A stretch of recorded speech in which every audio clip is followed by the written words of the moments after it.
It is. We know. We are. We know. We know they know, man. The world knows. Holy freaking smokes, man. I can only imagine how crazy it's been since you've been back to France after winning the world championships like that. It has been crazy indeed because, as you know, we had to leave earlier than planned because we had a fitness expo to attend to in France. And so Leah, the whole team, and myself, we actually had an SBD booth at that fitness expo.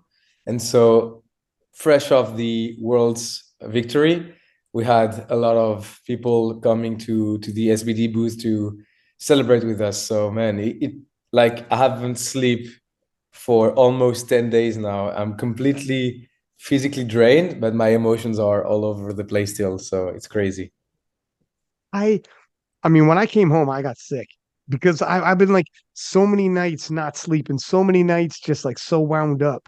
It's so hard to come down and like sleep and try and just coming back to normal life is crazy. I got a normal day job, man. This is not the highs of being at the world championships. I can't describe to people. It's like because when you get to know people over time, it's not just like commentating random people, seeing random moments. You know these people. You know their background stories, which we'll get into. You know like everything that's going into it. You meet their parents. You meet their friends, family, like Gavin's mom, dad, and his siblings. Like your dad showed up, and like we'll get into all that. And I got some clips to play, and from the pre-show to the whole night. And you know all these things. So when you see this, the emotional highs are like so high, and the emotional lows, it's crazy. The emotions you feel, man. Worlds is like so intense. Yeah, like you just said, in every way, because this year I won and I had a lot of highs, obviously, but then in 2022 I didn't, and I placed fifth, had a really, really tough meet. And so, like you just said, the highs are extremely high and the lows are extremely low. But, that's the experience I want to live. I don't want to live like, 5 out of 10 experience. I'd rather live 10 out of 10 or 1 out of 10, but something that's meaningful. And yeah, that was, you know what, I really, really, really wish and hope that some people will listen to that podcast and be like, okay, worlds probably hits a little different, and then in 1 year, 2 year, 3 years of time, when they're actually there, they're like, oh shit, Ryan and Pana were right. That's not the same. It's something Gosh. really, really special. So it is not the same, man. And when you know like the intensity too, when you know when it's Eurosport, it's different. People are like, yeah, it's on Eurosport. But when the producers from Eurosport are there and they're giving you the 5 seconds, 4 seconds, 3 seconds, counting down, and now we're live. And you know, like, okay, 8 million people just tuned in right now. And it's on like that. Excuse me, I'm gonna be sneezing because I still got some congestion, but man, it's wild, man. And knowing like the reach and like they're doing like features on Leah and Jess and like doing features on people and I'm telling them some of the stories. Like the reason why the producers of Eurosport, I talked to some of them, and they said the reason why they're really leaning in is because of the background stories. And the people are rallying, like the people have rallied behind you, Penna.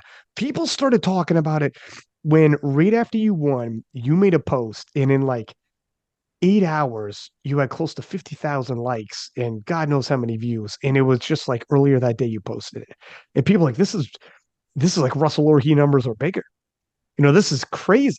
And I was telling people, I think it was either Matthew or Coco was saying at the qualification meet to go on the world team, when you were done, you had to sit there for like an hour doing pictures and whatever. There was like a lineup, just people line up. And I've seen it myself at Silent Worker.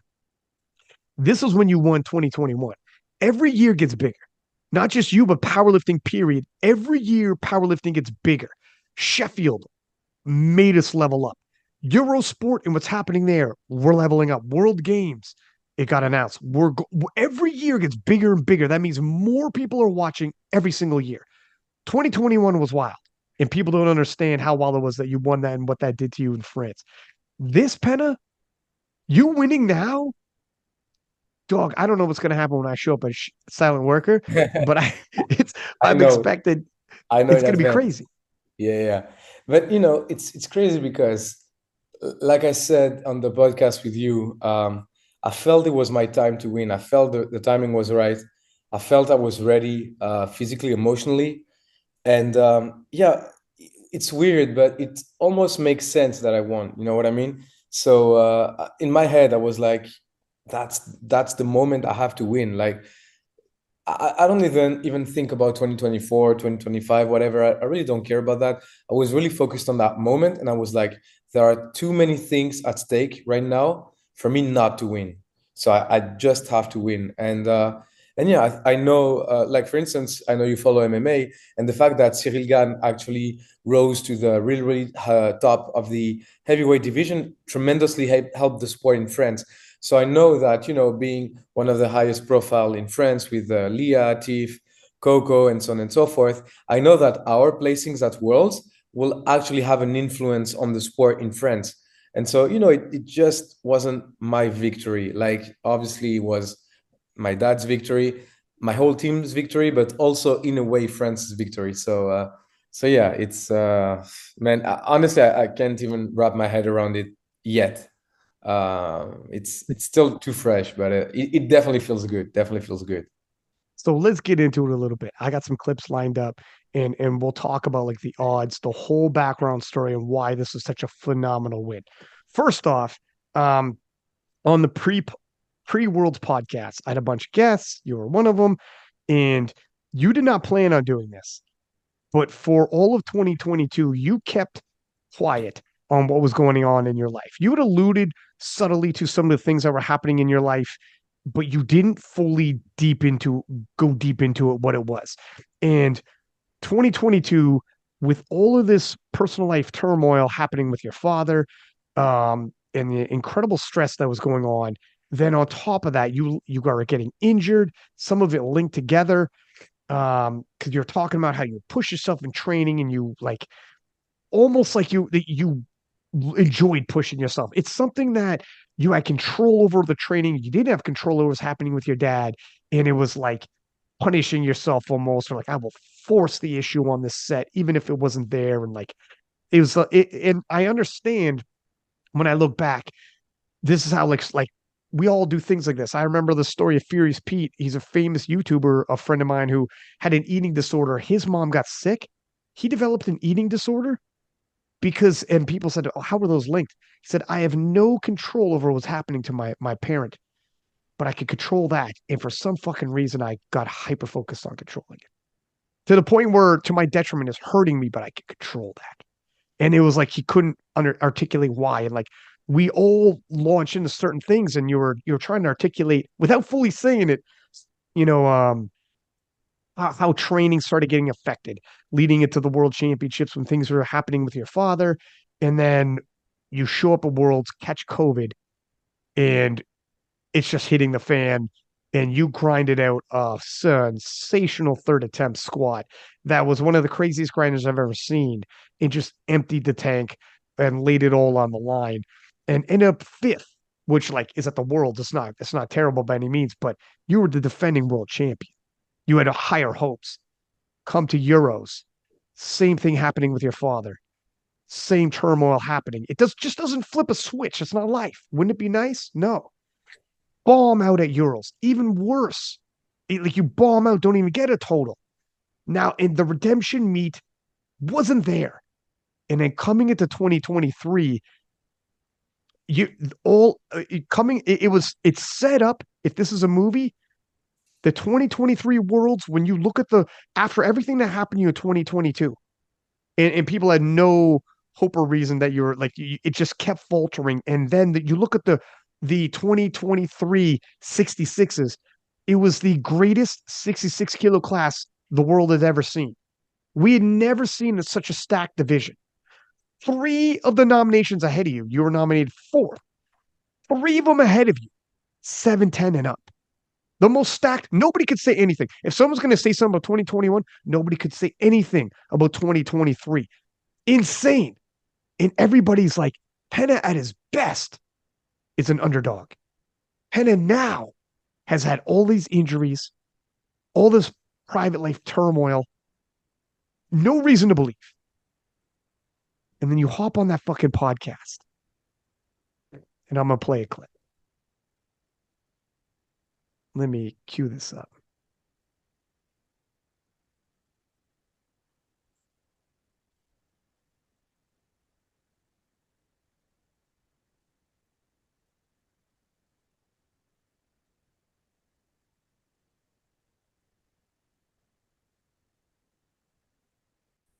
Can you see that, Playboy?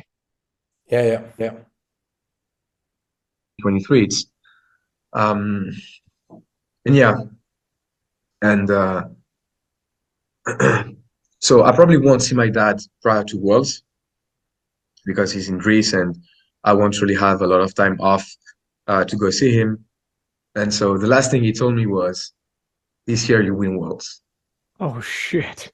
Yeah, You're like, Dad, you see those nominations? yeah. But he doesn't care, you know. He He doesn't doesn't care. care. He's like, I don't give a fuck. Yeah, Holy smokes, man! Talk about some motivation. yeah. And so, you know, so prior to him saying that to me, I was like, "This year I'm winning Worlds, no matter what." And yeah, so he told me that like just the day that I left, just at the moment that we separated each other. So yeah, it's done, man. It's I'm that's winning that's Worlds this year. that's some crazy motivation, Penna. He Yeah, watched you win worlds already, though. That's yeah, also that's been done. So you've done a lot already. yeah, Don't put all yeah, the pressure in the world on yourself. Um, I mean, it's a lot of motivation and pressure, but just keep that in mind. You've given a lot to him. You've shown him a lot. Like the so you're going in with this, and yeah, Josh, you could talk about your dad's presence there wasn't also announced ahead of time, but how crazy was that with everything that happened in 2022 and then the severe underdog that you were the sentimental favorite. When your dad out of nowhere said that to you, when I heard you say that, I was like, fuck, I hope he wins. I think everybody said that. He was like, this is too crazy. yeah. And you know, I really enjoy the fact that right after you're like, yeah, but you won in 2021. He already You saw know, I'm trying that. to soften it. I'm trying to Yeah, take yeah, yeah, pressure no, no, off you. yeah, yeah, yeah, yeah, yeah. I really like it. But you know, so just for the record, my dad has never been an ultra competitive person, especially not towards me. Like he's never told me anything like, "Yeah, you have to be the best, you have to be the strongest, you have to be the smartest." He never said anything like that to me, and he always like was really behind me and supporting me, never diminishing me or you know, he always pushed me to do better, that's for sure, but never in that sense like, hey, you have to win, you have to be the best, you have, and so on and so forth. So actually, when he said, like, I want you to promise me that you will win Worlds, I was really actually surprised because that's not usual from him to ask me something like that. So yeah, so just for that record, and you know that moment when I was in Greece. So now he lives in Greece because for his health condition he has to stay in Greece. So he won't be back in France where I live. And I really deeply thought at that moment that that was the last time I was going to see him prior to Worlds because his birthday is in some days now. So I'll go back to Greece. So I knew from the get-go that I would be going back to Greece after Worlds. And in my head, I was like, if I'm going back to Greece and I don't have that gold medal around my neck, I won't be able to look at him in the eyes because I made a promise. And you know, my friends at the gym, so Rick, whenever I was getting into a tough set, he was shouting like, "You made a promise like a man. You have to own it." And because obviously he knew because I told him that story, and that resonated me with me a lot because my dad never asked me anything of that nature. I don't know if I'm the type to say I'm going to win, I'm going to win, but I did it that time, and so I was like, yeah, man, like there's just no other way out. I have to win this year. So yeah, so that was special, and just like you said, so what happened was my dad made me the surprise to actually come see me compete, see me lift, and that was even You better. tell a story about you actually got a heads up. You were like, Yeah, Eska, fuck. yeah, You yeah. found was So it's weird, but I just got a new iPhone. My fiance, Anissa, logged in her Apple account into my phone for whatever reason. And so you sometimes when she gets a text, I get the same text on my own phone. But at that moment, she wasn't with me. She was like really, really far away. She was in the south of France. I was in Paris. And so out of the blue, I get a text saying from my mom saying, hey, you should be looking up for Pana's dad's tickets in order to see the competition at Malta. And so when I get that message, I'm like, it's weird because they're mentioning my dad coming to see me compete in Malta.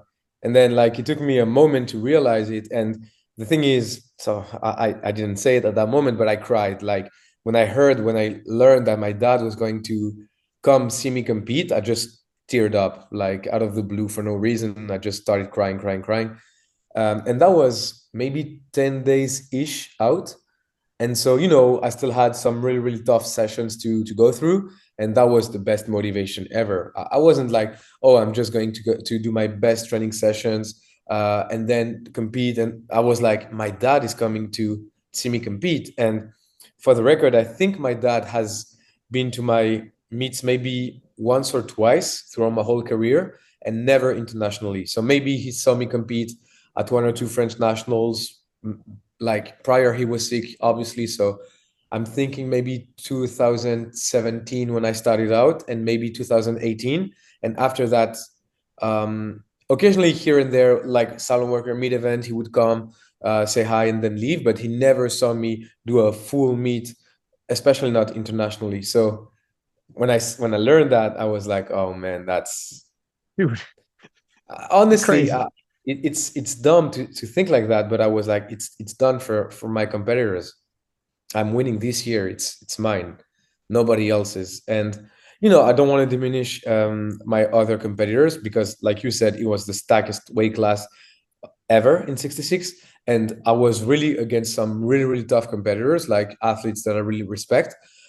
And obviously they have their physical strength and they also have their emotional and psychological strength. So I don't want to say anything like, yeah, I was stronger than them mentally, emotionally, but I felt unbeatable, like just unbeatable physically and mentally, especially at that moment. So yeah, I had the chance to do my last training sessions knowing that my dad would come to see me compete. And I was like, if I was on a mission before, there's no strong enough words to describe how I was feeling at that moment. It's it's um it's so like if the setup for this is Yeah, so doesn't wild. seem real. It doesn't seem. It's not real, It seems bro. like it's a This movie, is right? it's just such a rocky moment Yeah, for people to be like those. Not only were those gentlemen 7'10" and up, all of them were the world record total and up. Like in terms of, we see like this is the best weight class we'd ever seen. I mean, for real, yeah, there has never been a more stacked 66. This is the greatest division of 66s we've ever seen at the World Championships or period anywhere. And all of them, the world record total and up. And that's what you were facing. And there was a spread between them. There was those three, a spread, and then you. And yeah. everybody's like, oh man. And you're the sentimental favorite. And Everyone hears your story on King of Lifts and they're like, yeah, and the worst part is that the total with which I qualified, so 687.5, was my latest meet. Like, and I didn't like sandbag. I didn't go like, oh yeah, RP7. I was like all in. So I fell my third squat. So I ended up squatting 240. I did my three benches, ended up hitting 167.5, and I did two deadlifts. I knew my third one wasn't going to happen because of how grunty the second one was, but I went to pull anyway because some people actually traveled like hours to see me compete. So I was like, it's a show. Like I cannot be like, oh no, I'm not pulling because I don't feel like it when people actually drove for hours to see me compete, right? So it wasn't a 687 like sandbag, easy meet. It was like my best at that moment. And so, like you said, for me to hit 687.5 some weeks before against people having hit 710 and up at pretty much the same moment as me and be like, I'm going to win. Yeah, that doesn't seem like a good math equation to do, right? And yeah, on the preview shows, the one that you had, and that you did. Nobody saw me winning, obviously, but I really enjoyed what Eric Helms and McGarry said about me. They were like, Pana, like I wouldn't be surprised if Pana wins because like he can pull it off because of how he believes in himself. And yeah, like I said, obviously my dad wasn't the only reason I believed in myself, because I had the same motivation to make something happen for my dad in 2022, and that didn't happen because as strong and as willing as you are emotionally, psychologically, sometimes like the physical world doesn't care, you know what I mean? And so I also knew that I had that feeling that I was going to win because of everything else that I put up. Because like you said, 2022 has been like the downfall for me, 100%. And that like the pinnacle of that was Euros 2022, where I actually bombed out. And I bombed out for two reasons. So not staying upright enough at the beginning of my squat. And I got one squat in, and one of the ref said it wasn't deep enough. Or two actually. Yeah, two of the refs said it wasn't deep enough. So at that moment, I was like, I just can't go on with that. I just have to look at myself in the mirror, acknowledge my weaknesses, acknowledge where I lack, and put in the work. And what people don't know is I stopped showing my squat for that because I needed some time off for myself. And what people don't know is I actually squatted 220 kilos as a top set for weeks and weeks and weeks and weeks, because Wow. I just couldn't find my rhythm. I just couldn't find my new technique, like staying more upright, having the bar higher in my back. I squatted 220 as a top single for weeks. And it was, and obviously, you know, when your squat is like 40 kilos lower than what it used to be, obviously your bench won't be 100%. Obviously your deadlift won't be 100% because yourself, you're not 100%. You're like, I'm just a shadow of myself. And you know, I showed you and we talked about it, like the Mike Tyson clip where he's like, I miss the guy that I used to be. I miss the competitor I used to be, the fighter I used to be. At that moment, I kind of felt like I missed my old self. I missed the Pana that was able to squat to 50, that was able to grind out to 60. And that Pana wasn't there anymore at that moment. So I had to bring him back, actually. And that took so much time, so much work. And that's the main reason also I was really, really believing in myself. It's because I did the damn work. I put in the hours of efforts, and that wasn't sexy, that wasn't beautiful, that wasn't nice. It was just me against some raw work. And sometimes I was hitting weights for singles that I previously was doing triples, quadruples, quintuples with, and that was hard to do. So that was also the reason I was so uh, sure that I was going to be on top. It's because I'm putting the work. Okay, let me play two clips. We're gonna go back to back with these. This is the one of the clips that you were referencing. To Vegas and I'm not betting on the winners, but I'm trying to cash in, and maybe this is just an intervention that I need to have around gambling. But I think that's the only difference I would say is I'm gonna say, hey, we should be watching out for Kyoto, because I think he's got something in store for us. If he can put together even a pretty good day, I think he'll have a very, very big number.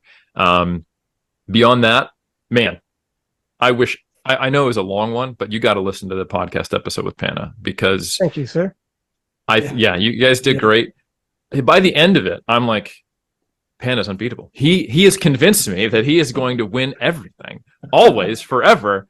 That I think Pana is going to have a very good meet, and I think he is going to push himself to in a position where he is going to have a shot on gold.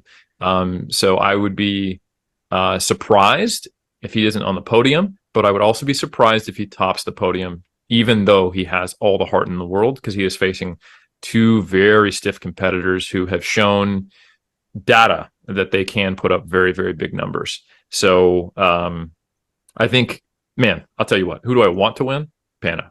How can I not? But who do I think is going to win? I think he has a very tough fight in his hands, and I'm gonna choose the dark horse and go with Kyoto.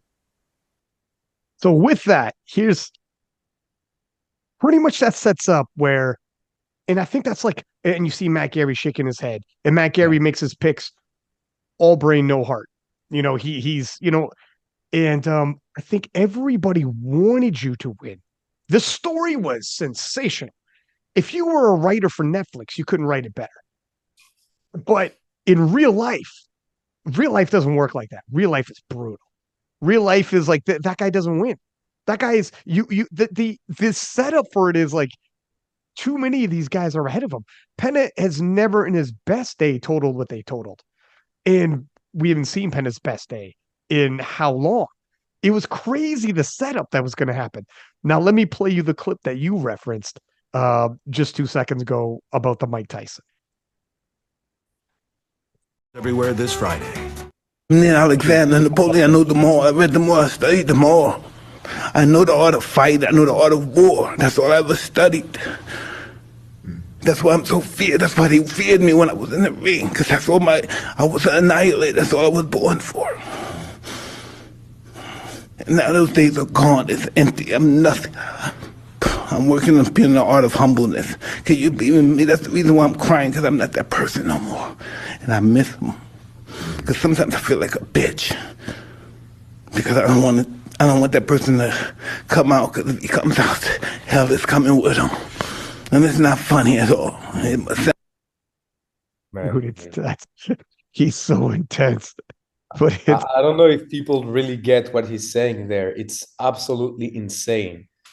And yeah, it resonated with me so much after Euros. I lost myself after Euros. I have this quote, I really watched Harry Potter like a lot of people, obviously, when I was younger.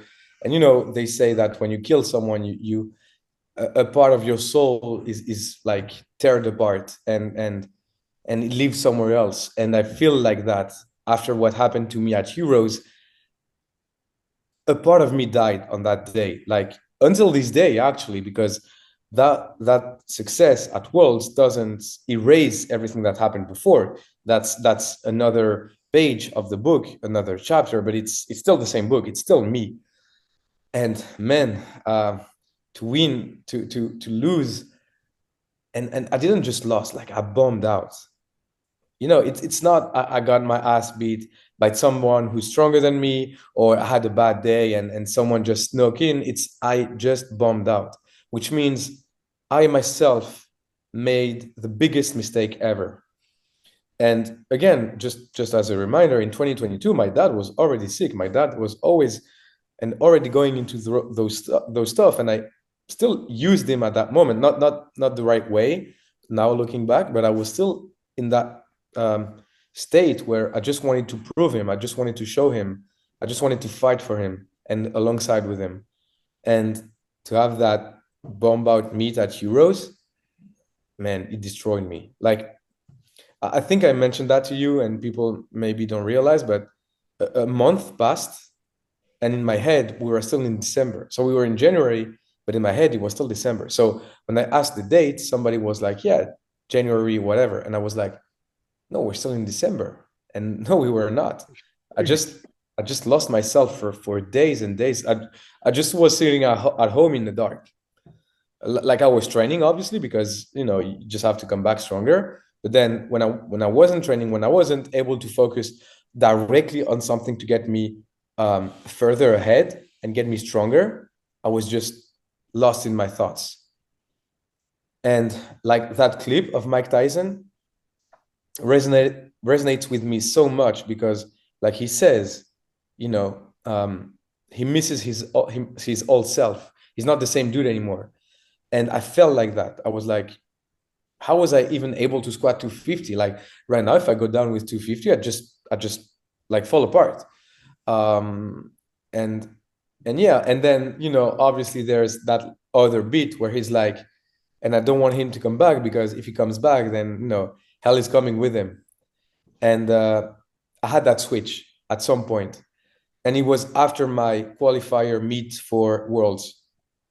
Up until that moment, that qualifier meet, I didn't feel like my old self. Right after that, though, I was like, I'm back. and I think I had maybe, I don't want to say something dumb, but maybe 8 to 12 weeks. Can't remember exactly the number of weeks, but I had 8 to 12 weeks to prepare for Worlds, and I was like, it's on.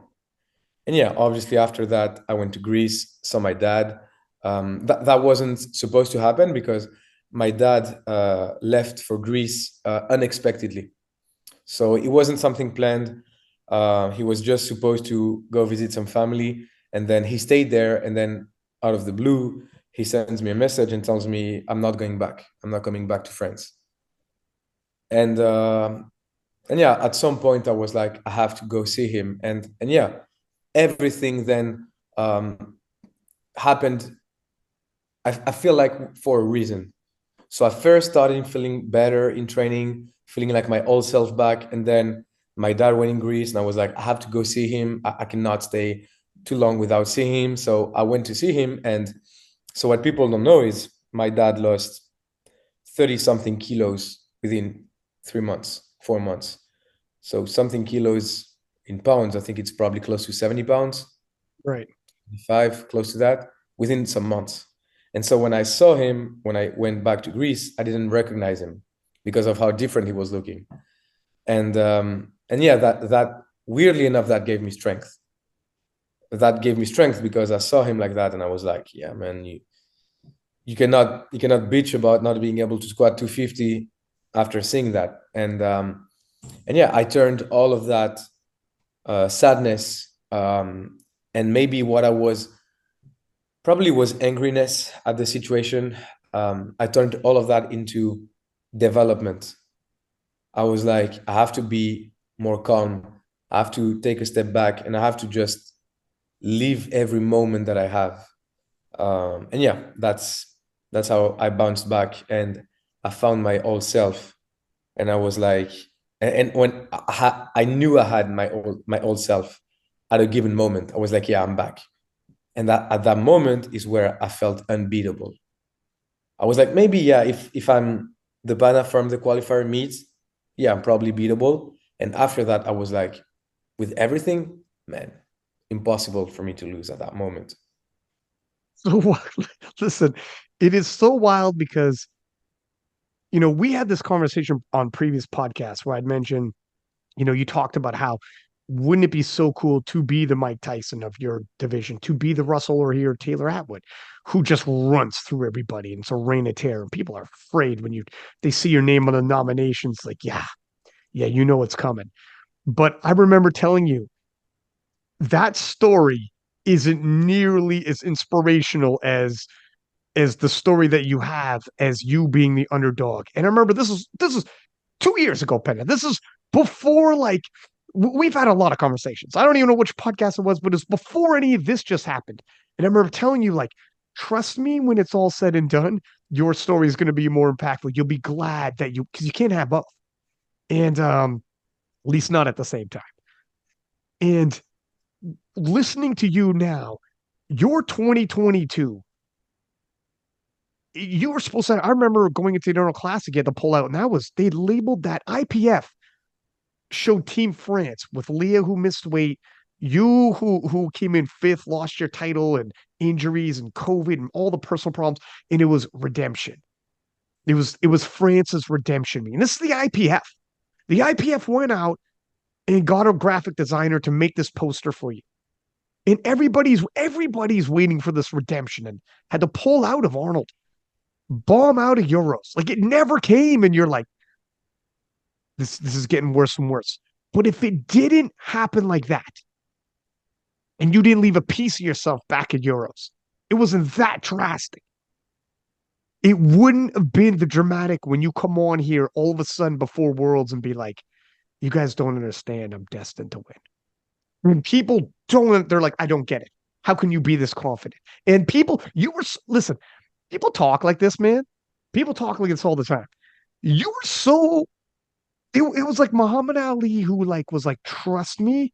It's like God came down himself and said, you're going to win this, or the universe or whatever. Like it was fate. It was destined. And people listen to podcasts. And when I talked to them in hotel lobbies, I remember, I forget who it was I was talking to, some like Jared's or something like that. They were like, man, it freaking feels like it's destiny. This guy's gonna win, though. There's something weird, and even Eric pointed to. You listen to that podcast and you think like it's the most convincing podcast you ever heard. Everything in there, it's so wild that you felt that way, but 3 to 4 months earlier, you literally felt like a piece of you died. And you literally felt like, how was I ever that guy who was winning world titles? How was I ever that guy? I don't even know who that guy is. How do I even bring him back? I feel like I'm a different person right now. And what makes your story better, Penna, people are going to hear this and they are in that point and they are taking losses and they're like, I don't know if I'm ever going to be back. And that's why your story, where you're like, what is it? Sickness, family illness, losses here, whatever it is, had it all and questioned, and I turned that corner. That's why, Penna. And then when nobody else has a reason to believe, nobody else, your friends and everybody be like, I want him to win. But this just seems like. And then when you told me your dad, who's sick and lost 30 kilos the whole nine, you haven't seen him, he's moved to Greece, and he's telling you, you're going to win this year. And I'm like, my knee jerk reaction, because I love you, is Yeah. please don't put that pressure on him, Dad. Sick Yeah. father who's lost all this. Oh my God. In my immediate knee jerk reaction as your friend, I'm afraid. I'm Yeah. afraid. And I want to, you heard it in the clip. I want to lighten it on you. I want to Yeah. Yeah. lighten the load and be like, I don't want my friend to deal with this. Because it would break my heart if you go out there, pour all out there and you don't win. And some freaking how you're still like, we're going to win though. Don't Yeah. worry. It's remarkable, man. I can't tell you how special a story that is. You know? You know what? I honestly, truly believe that if 2022 didn't happen that way to me, like you said, everything. So me not handling correctly my training prior to Worlds, so injuring myself, and then COVID, and then I have my redemption meet at the Arnold. And actually, one of my goals at the Arnold was to break the world record total in order to get a wildcard for Sheffield and have that meet with Leah, who also had something happening to her at World. So it was like the perfect picture. Like you said, the IPF did a poster and so on. And then I don't compete, have to pull off. And then Euros, like if all of that didn't happen like that hard, because people don't realize, it's not that I had one bad meet. I had one horrible meet where I was one of the favorites to win. I was the defending world champion. I wanted to defend my title. Then I have my redemption meet. I cannot even compete because I injured myself. And then I have my final meet of the year where I'm like, okay, I'm ending 2022 on a high note, and then I just bomb out. If I didn't have that scenario, which is like the worst scenario possible, when my dad told me you're going to win Worlds this year, I would have made some really, really bad calls. But at that moment, I wasn't the same anymore. I was way more calm, way more cooler, way more confident. And so when he told me that, I was like, in my head, I just nodded. In my head, obviously, because physically I just cried. But in my head, I was like, sounds good. Let's do this. And yeah,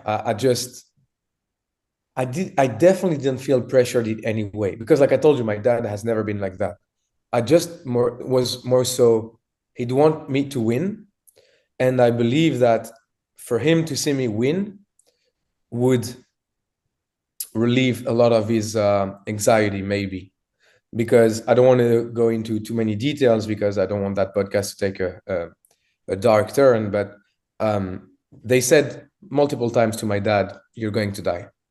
And obviously nobody never told me you're going to die, so I can only assume. But I'm assuming when someone is telling you you're going to die, you make just like a summary of your life. And my dad actually sent me a really, really long message because he cannot talk anymore, saying the biggest achievement that I've accomplished in my life is you and your brother. And yeah, and my dad has accomplished a lot of extremely difficult things. And for him to say something like that, I was like, yeah, he's really proud of me, and I know that because he tells me and he shows me that he's proud. But I was like, I want to give him the best reason to be that proud of me. And yeah, when he said me that, I had that background in my head, and I was like, yeah, that it has to happen. It wasn't, oh, what if I have to? I was like, okay, it will happen. I'll make it happen. And I really just was really calm and collected about it when he said me that, and it was just pure energy, pure emotions, pure fuel, and it definitely didn't feel as any kind of pressure. So, like you say, I really was appreciative of what you were doing at that moment, like trying to get some of that stress off of me. But I really wasn't that stressed because obviously I knew, like, let's say I do the fight of my life and somebody beats me. I know there's not a single universe where my dad is like mad at me or disappointed or whatever. He would just hug me the same way he hugged me after I won and tell me, I love you, son, and that he's proud of me. Just that, I'm not the world champion if someone is just stronger than me. But in my head, I was like, on that day, nobody will be stronger than me. Whatever happens, I will be the strongest on that day. And that's the reason of 2022. So, like you say, at some point, I wanted to be a Russell Horry. I wanted to be a Taylor Atwood. I wanted to be a Leah Bavwal. I wanted to be like that guy who just runs through his weight class and everybody's like, oh, shit. I'm not that guy, and I'm okay with that. And I'm just the diehard. Whatever happens, until that last deadlift isn't done, you're not safe. And whatever I live, whatever I go through, I'll always find a way to swing back. And like Mike Tyson said, when I found my old self, I knew that hell was coming with him. And I was just ready to tackle worlds at that moment. Dude, first off, with everything you said, in terms like your father being told multiple times that he was going to die, him leaving Greece or leaving for Greece, and you thought it was going to be a little while, and then getting a message, I'm not coming back, and you thinking, I'm not going to see my father until after Worlds, and he's never watched you compete internationally.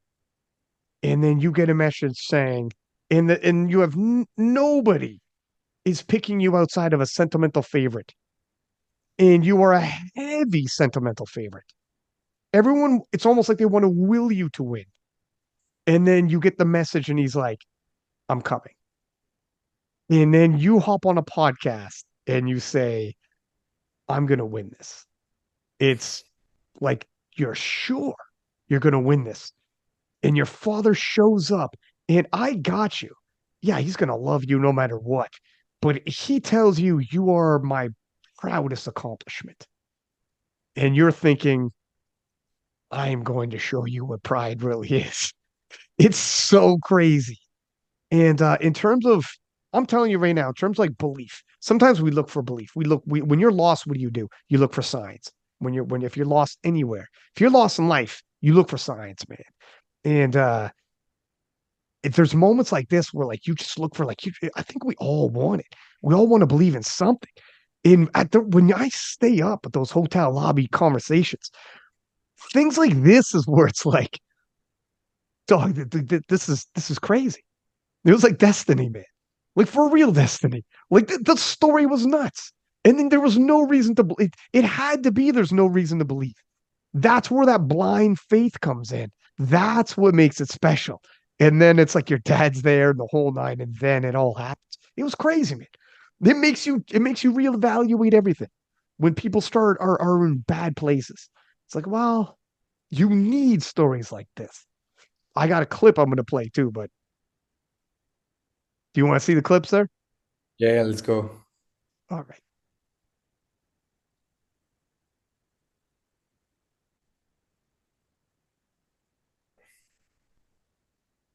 Thank you. Here we are. Titles go.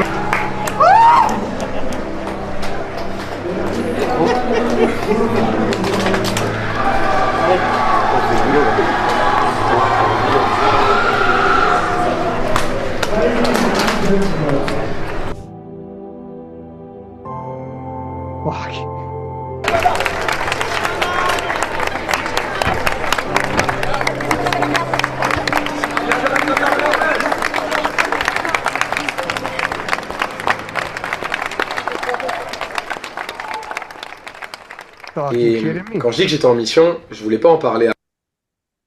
Fuck. Fucking, I watch it, I still get emotional, man. I can't believe, like, it's amazing, dude. It's Yeah, freaking an amazing situation. I saw that video like maybe 10 times within the last 2 days because, with my camera guy and YouTube editor, we do back and forth. And every time I look at that clip, man, I just tear up because, um, just seeing him like that, seeing him that happy, that proud. It's almost as if I didn't win, and because I offered him this victory, like in the most complete sense, just like the emotions, it was for him, not for me. And so yeah, so that that For that anyone moment, listening, I just want to say for anyone listening, because they didn't see it, yeah, Penny is on the ground in the back. And maybe tell me what it was like when you let's talk about this for a second here. We'll double back a second. So you end up winning and Brian Lee misses. And I think it was Brian Lee was the last one to pull this, you know? yeah, yeah, And I remember the place explodes. Like the French team in the audience explodes. And I remember saying, like, listen to me. They are not celebrating Brian Lee missing. They're celebrating Penna winning. And like anybody who knows your story knows that. But people watching, whatever, might not. So I was sure. And in the back, it showed you on the warm-up room floor. When you got back there, first off, walk me through it. Walk me through, first off. Should we talk about the full day? yeah. The Let's go, squats, man. the bench. Let's go. Let's go. We know how it ends. Yeah. And we just showed a clip for anyone listening. We'll catch you up on if you didn't see what the clip is. We'll tell you how it ends. So it's like one of those movies where you see the beginning and then you're like, let me tell you. Yeah, Let yeah, me yeah. tell you how I got How I here. ended up here. So when you're in the warm-up room about to go, Yeah. how are the tensions when it's you and the other big three? You, Brian Lee, Kassem Sand, and Kyoto. I was really confident, like I told you. And I was just, sending some looks here and there. So Brian was really far off of me, but Kyoto was like on the rack right next to me. So, from time to time, I was just looking at his direction and, trying to set some fire. You know what I mean? Some confrontation between him and myself. And at some point on my last training day, I was just casually benching. And so Brian comes up and Kyoto comes up. And so, it's two out of the three. And I was putting on my wrist straps for my top set, which was quite a heavy bench at that moment. And at some point, I just smiled. And I smiled because I was excited and happy to be here. And more so, I was like, obviously, I have, again, like I said, I have a shit ton of respect for both of them and in general for all of my competitors, because to make it at that level, you're strong. But nonetheless, I was like, let me show you something.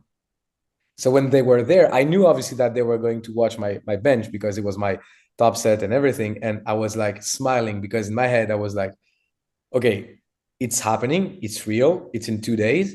And let me show you something. And so my camera guy, he's a friend of mine. He's not my camera guy. He's my friend. He's my dude. And he tells me, Pana, I never seen you do anything like that prior to a top set, prior to a heavy set, because I just smiled. And I knew that I smiled because that's how I felt. And I played the dumb. I was like, yeah, what are you talking about? He said, I saw you smile before your top set. And then he shows me the video and I'm like, yeah, I smiled because I'm just too excited to be here. So yeah, so I had that little game where I wanted for them to feel my energy, like I was in there to win. I was in there to beat them. And so yeah, that was kind of the play we had. And so for squats, warm-ups went well. Let me ask you this. Let me ask you one question before you move into that. Sorry. Do you feel like as confident as you are, and everyone's talking about your podcast, it was very impressionable. Okay. Very impressionable. but do you feel like they thought of you as one of the, because the big three were 7'10" and up. Your best was 7. Do you feel like they thought you were amongst them, or do you feel like some of them might have been looking past you and only looking at each other?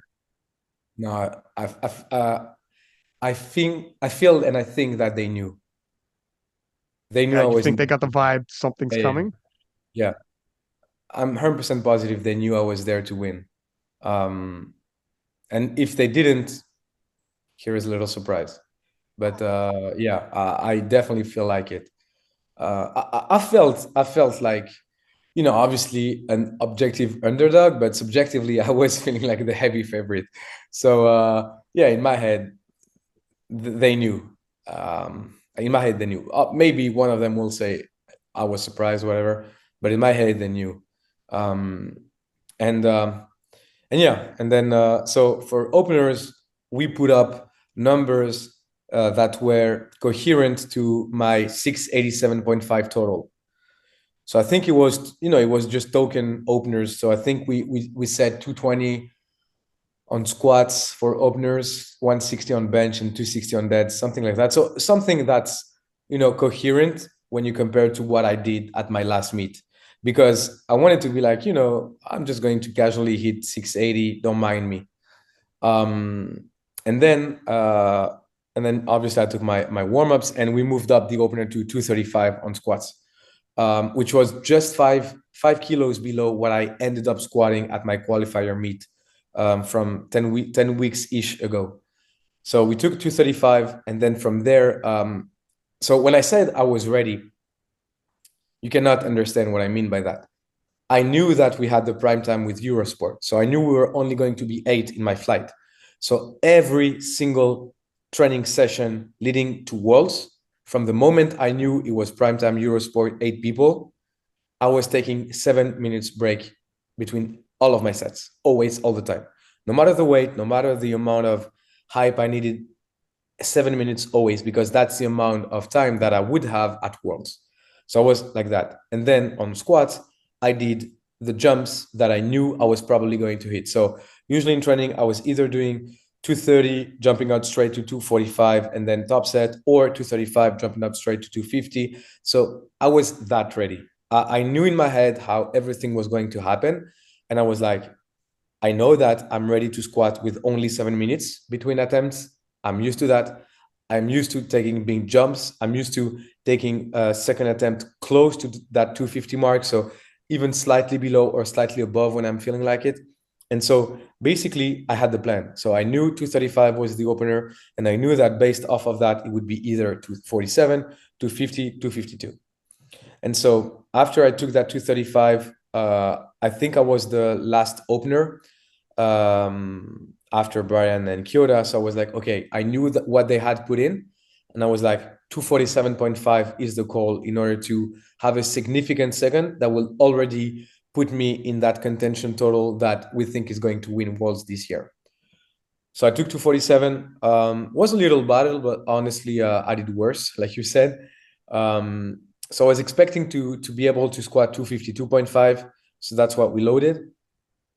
And unfortunately, 252.5 just wasn't there on that day. I couldn't grind it. It just wasn't there. So we finished squat with 247.5. And in 2021, I would have made that mistake. And prior to that, where if I wasn't able to squat what I wanted, my meet is over. Basically, I'm like, I'm not going to be able to hit that 710, 712, 715 total. So it's done. I'm not going to win with that total, and so on and so forth. But myself right now in 2023, I was like, squats are done. Now I have 3 benches to go, 3 deadlifts to go. And the Pana that squatted isn't the same Pana that will bench and deadlift. So now it's done, and I move up to bench. When are you paying attention to the fact that Brian Lee missed his third, but Kyoto went 3 for 3? Yeah. Because and is that distressing, or no, it drives me. It drives me because if I see them miss, I'm like, if I make it, I'm covering ground. And if I see them succeed, I'm like, they succeeded. Now I have to do the same. So at any moment, it's something like that stresses me out, or it's actually fueled whatever happens. If they miss, I'm like, cool. If I make it here, it's a statement and I cover ground. If they make it, I'm like, I cannot fall short. I cannot fall behind. I have to make it happen. And if you miss and Kyoto goes 3 for 3, are you at all like Bench, it up to bench. does nothing? Yeah, I was like up to bench. Hmm. It's tough. You see it happen in the warm-up room with people. They get stuck in the squat event, Yeah, even the best of the best. yeah. And sometimes you're allowed to for a moment, but then you got to get it going. You got to turn it around. It took me 30 seconds.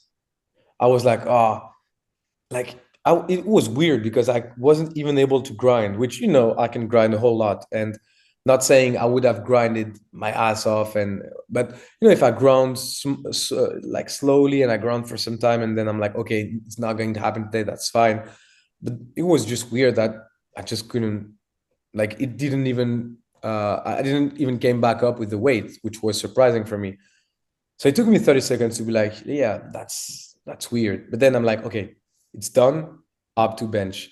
And like I told you, that's a mistake I did in the past. Like you say, a lot of high level lifters are making or have made that mistake where, you make the perfect plan in your head, and I have to squat this, I have to deadlift that, and that gives me that total, and the other guy is going to do that total. And you know what? Why?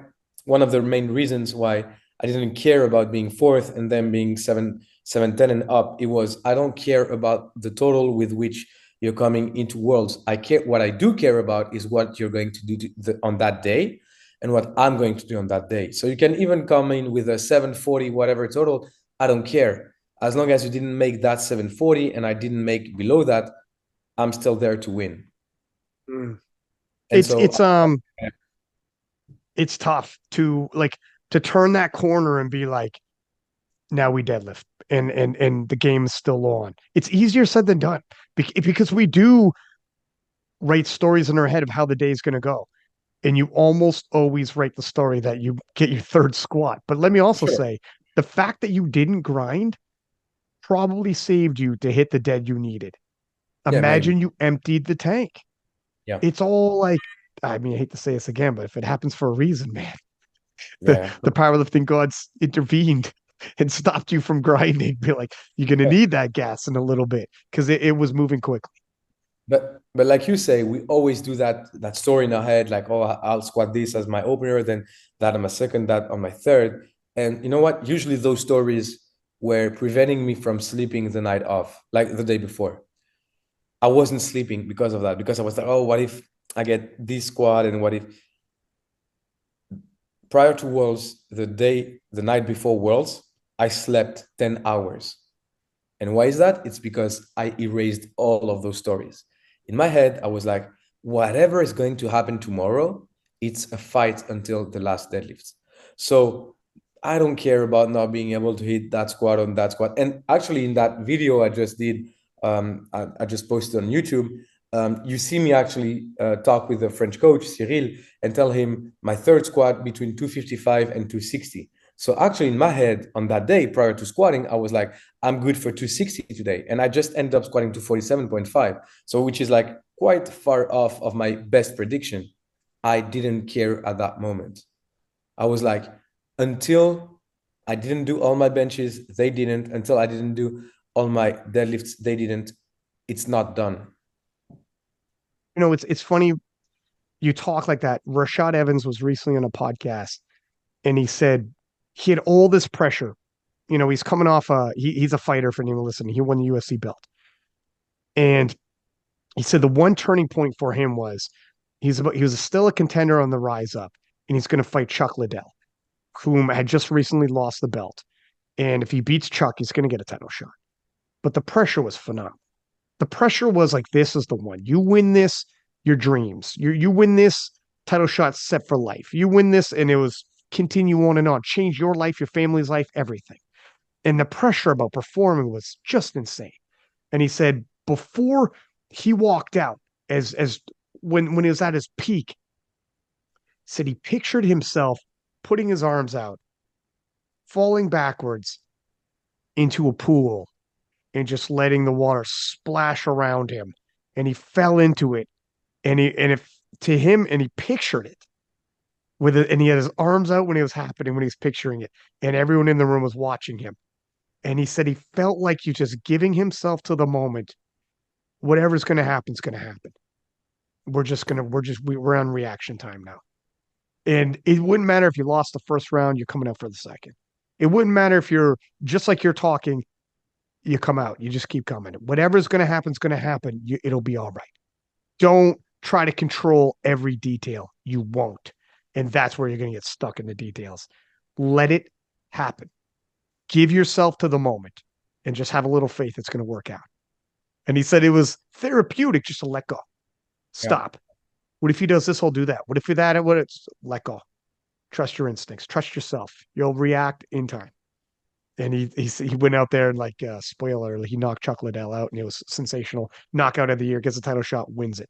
But there's something. It's difficult, man. It's difficult to actually do that in the moment. You need experience. You just need experience. Like in the past, I definitely wasn't able to do that, and I think I'm able now because of that experience I have, and I can reflect upon that. But yeah, if I can give an honest advice to anybody listening, is don't make the plan before.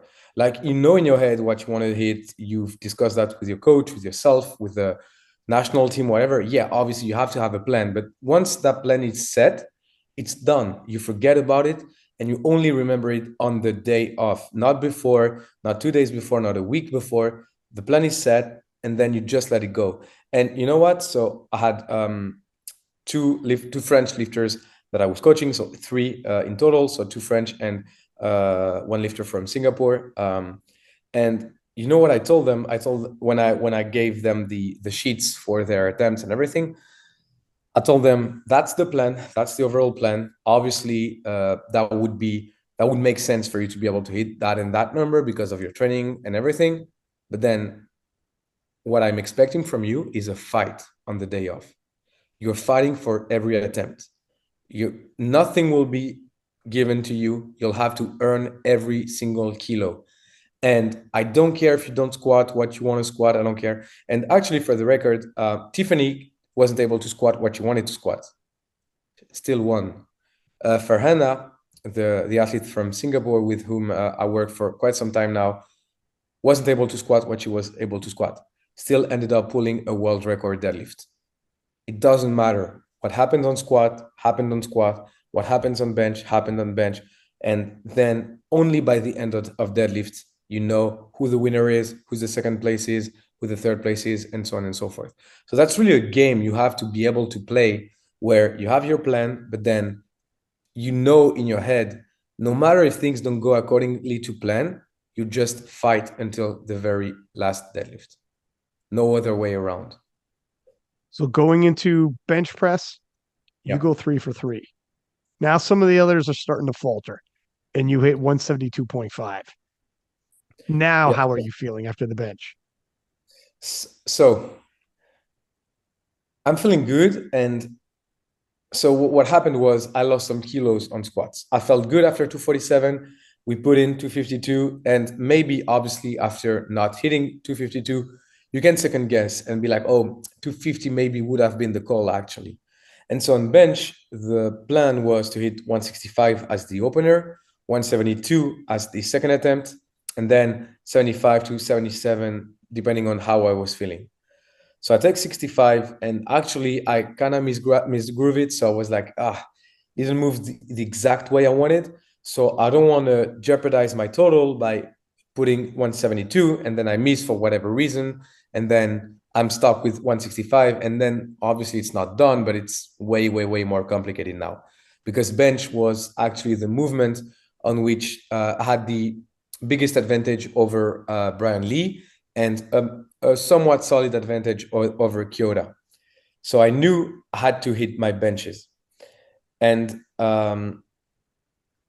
so I take 165, I go up to 170 because of that. And then 170 moves well. I'm like, I feel I'm good for 175, but it's the same thing. If I put in 175, miss for whatever reason, now I'm 5 behind on squats because of that third attempt.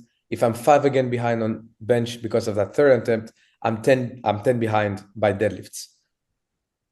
And I was like, that's a position I cannot afford myself to go into. So after some conversation with the staff of Team France, we decided to put in 172.5. Looking back, I think I was good for 175, but you only know in the aftermath, right? So you just have to put in the number that seems right at that moment. And at that moment, depending on how I was feeling and also how close the battle was, I was like, I cannot miss my third bench. Already missed my third squat. That won't happen again on bench. I have to hit my third bench. And so 172.5 was the goal. And yeah, we just small grind, mini grind, I would say. It was, yeah. I mean, bench can fall off so quickly, and you're right. Like Kyoto missed, you hit. By this point, Kassem San was pretty much out of the Yeah, discussion, I yeah, would say. yeah. Do you know what ended up happening with him? I think he got sick some weeks prior to Worlds, probably. That's what he said, at least. So the battle turned into from a 4-man battle, essentially by this point, a 3-man battle. Here's the thing. Those other two gentlemen have monster deadlifts. Yeah. Brian Lee's deadlift is absolutely, it's insane. Top end, we're talking 320 or more. So you know what you have coming, and you have a big deadlift, but you're in the midst of the biggest deadlifters we've ever seen in the 66 kilo class. For a 66 kilo man, 145-pound man to be deadlifting over 700 pounds in competition is insane. How confident are you walking into deadlifts, knowing we're about to, it's all going to come to a head? So I think I told you that story. So in between attempts, in between the break I was going to the audience to see my family, my friends, and obviously my dad. And so my dad comes to me and he asks me, like, who's the better deadlifter, you or the others? And I tell him the others, but not today. Right. Because at that moment, I was like, nobody is beating me today. And I really honestly didn't care about what they had both deadlifting in training or in comp or whatever, because again, like I told you, I don't care about your nomination total. I don't care about what you did nationally 2 months ago, 6 months ago. I don't care. What I care about is what you're going to do on that day and what I'm going to do on that day. And in my head, I was like, on that day, none of them is strong enough on deads to beat me on my total. And I knew they had that advantage over me to be able to pull after me and pull exactly what they needed. So my plan was simple: squat as much as I can, bench as much as I can, deadlift as much as I can, and push them to try to deadlift something they're not able to on that day. Because you can load up 320, you can load up 340 if it's funny for you, but then like good luck trying to deadlift that. And I'll be definitely eating popcorns in the back room trying to see you make it happen. Right. So you hit 270, you hit 285, and 285 was work. Yeah. You come out for more. It was 292.5. Yeah. You missed 292.5. And now your total's at 705. And still to come up, Kyoto is going to make a play for 292.5, and that would nudge him ahead. And Brian Lee has 312.5, and he's going to have a couple kicks at the can at it. And Kassem San is out of it at this point. But you finished off lifting, and you're watching these take place. And did you go before Kyoto's final deadlift? Yeah. I forget the order of events. Yeah, because I had the smallest lot number. So he was always going after me. So he can always adjust everything. So one thing that I want to mention though is, Team Friends did a phenomenal job with my attempt selection, because Cyril, who was my coach from Team Friends on that day, we talked before. Cyril knows me. I know him. We have that connection between, because, like I told you, he's like a father figure to me in powerlifting. He was there when I won in 2021. So he's always been there with me. And we actually sat down for 10 minutes prior to warming up for deads, and we crunched the numbers. We were like, okay, if we hit that number on our second deadlift, we're doing something really significant in terms of total. And actually, we kind of decided what they would have to load up to be able to win. So they do have the advantage over me to be able to deadlift after me, so they know exactly what they need to hit. But we actually made the first move, because by choosing the right number on the second attempt, we knew exactly what they had to deadlift in order to go above me. And so we had that conversation with Cyril, and we both agreed 25 is the call. So we actually were hesitant between 25 and 27.5. 25 was a complete hit for me. Like, I was sure on that day 25 was moving. For 27.5, I was 95% sure. So I was like, probably will happen, not 100% sure though. So because of that, he told me, you know what, 25 is the call. And if we have to go back to hit 287, 290, with the hype, with the energy, you load it and you'll make it happen. So like I told you also, that's something that I was used to doing in training. I was taking big jumps in order to actually prepare myself as much as I could for that. So I took big jumps in training up to like 260 and then jumping straight to 285, 287, 290. So we're talking 30 kilos jump. And the reason I did that is because I wanted to keep as much strength as I could for my significant sets and not try to gas me like by doing only 5, 10, 12.5-ish kilo jumps. So it was really like 20 kilos jump, 25. And so on that day, when I took a 15 kilo jump, I was like confident that's moving 100%. And so, yeah, like you said, Kyoto was after me with 292.5 and Brian was after me with 312.5. So what I did was exactly what I told you.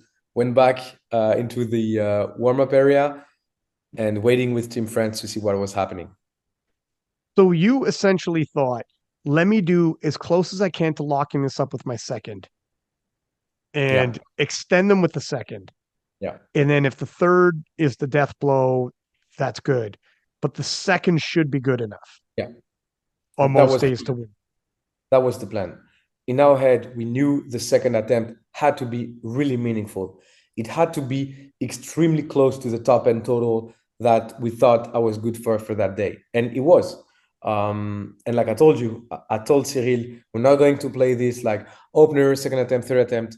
I told him the second attempt is the one that matters, not the most, obviously, because if I have to come back to deadlift the third in order to win worlds, obviously I'm going back with the, with the biggest hype in the world, right? But I was like, the second has to be the one that's meaningful, that forces them to do something they probably won't be able. So in my head, I was like, even if they make something better than my second, I am extending them and they'll probably miss their third because of that. That was my whole thought process at that moment. It's interesting because a lot of people would get into lowering their second to have energy for their third.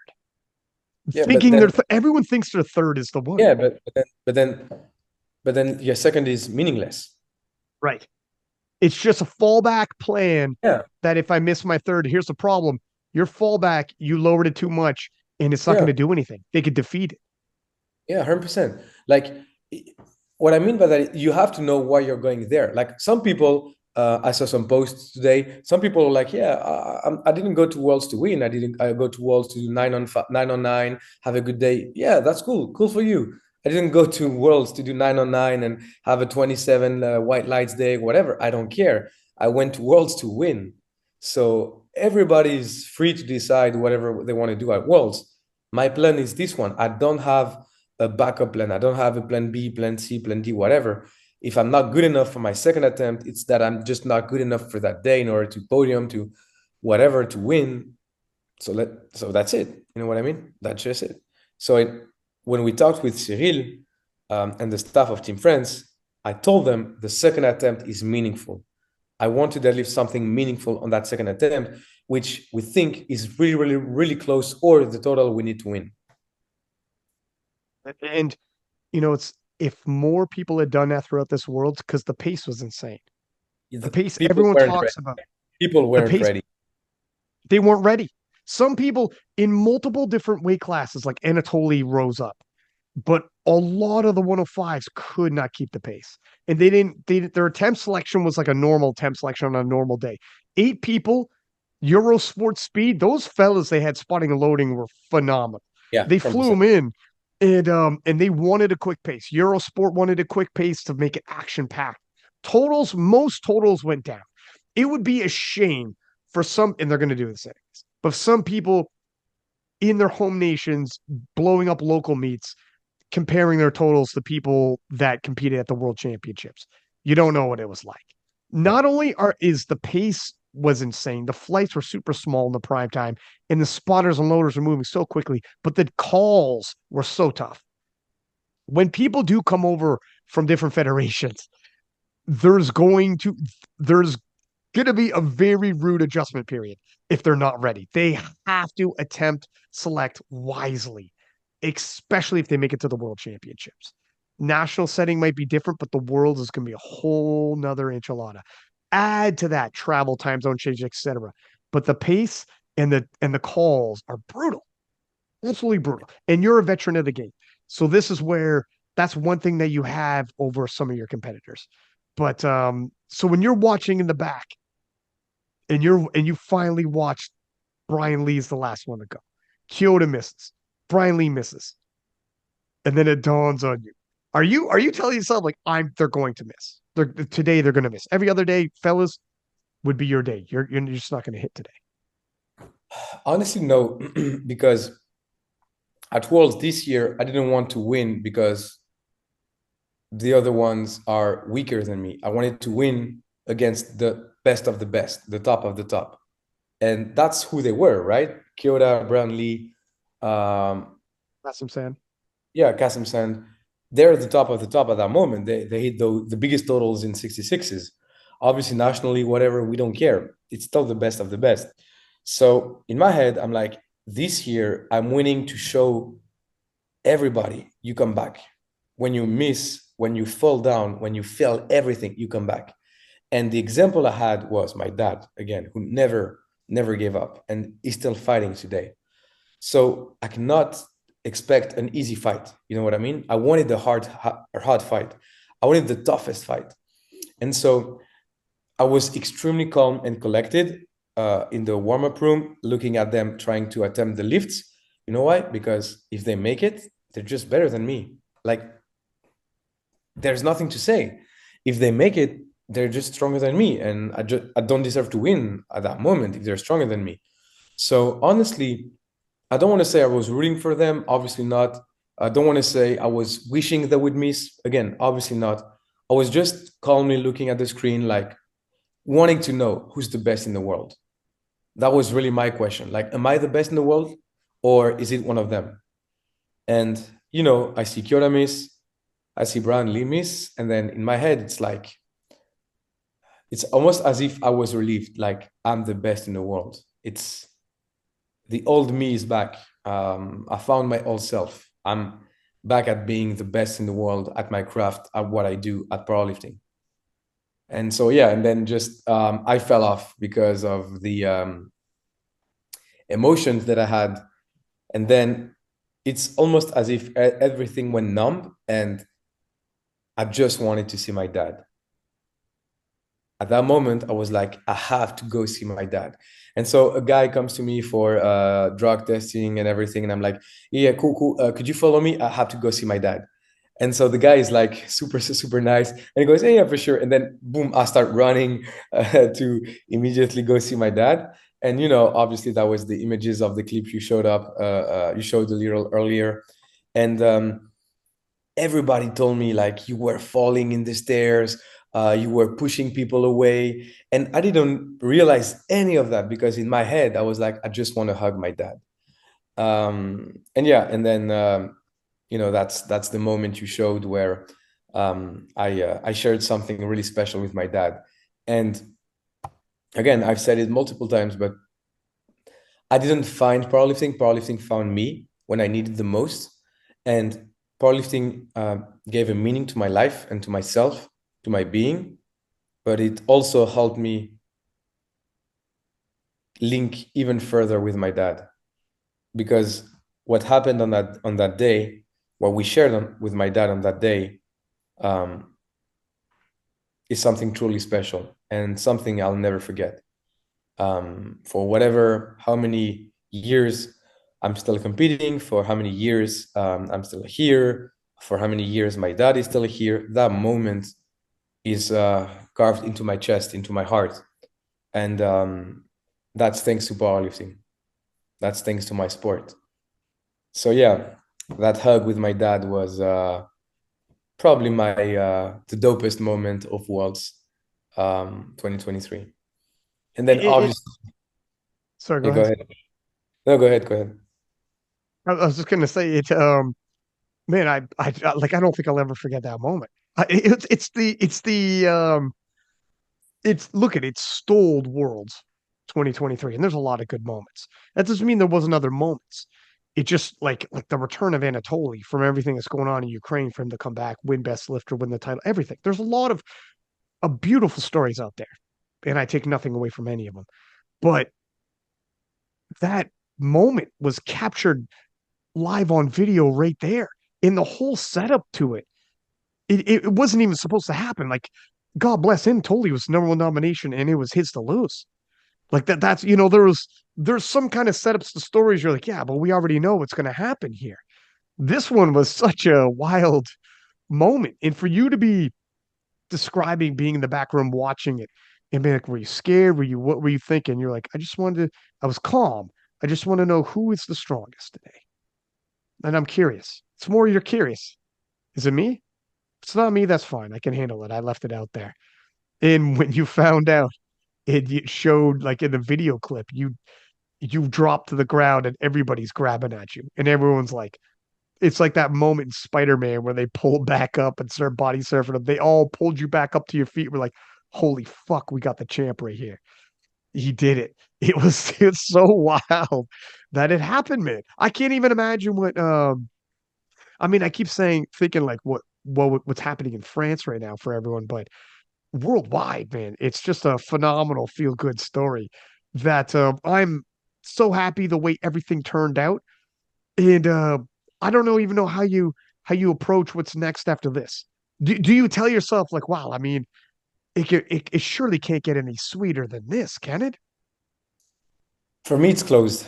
Like I told you, that chapter of my life is closed because that's not. My dad was already sick in 2022, so that's something I could already have brought up at that moment, right? I could have said, "Hey, I did worse. I did bad at Worlds because my dad, whatever." I didn't because that's my private, personal life. Obviously, some people were aware. You were aware. My family, my friends were aware. My training partners, but nobody else. And it's because that's not easy to talk about it, because that's not easy to show to the world what you're living, and also like my dad's situation, right? So when I said I was on a mission to win because I made a promise, it's done. Like the promise that I made is accomplished. My mission is accomplished. It's finished. And that's a chapter I'm closing. Like the chapter is already closed actually in my head, in my mind. And you know what? The funny part is I closed that chapter when I gave the medal to my dad. So I won, did the medal ceremony, went back home, we celebrated, you were with us. And then the next day I got to spend the day with my dad because he actually stayed a little more.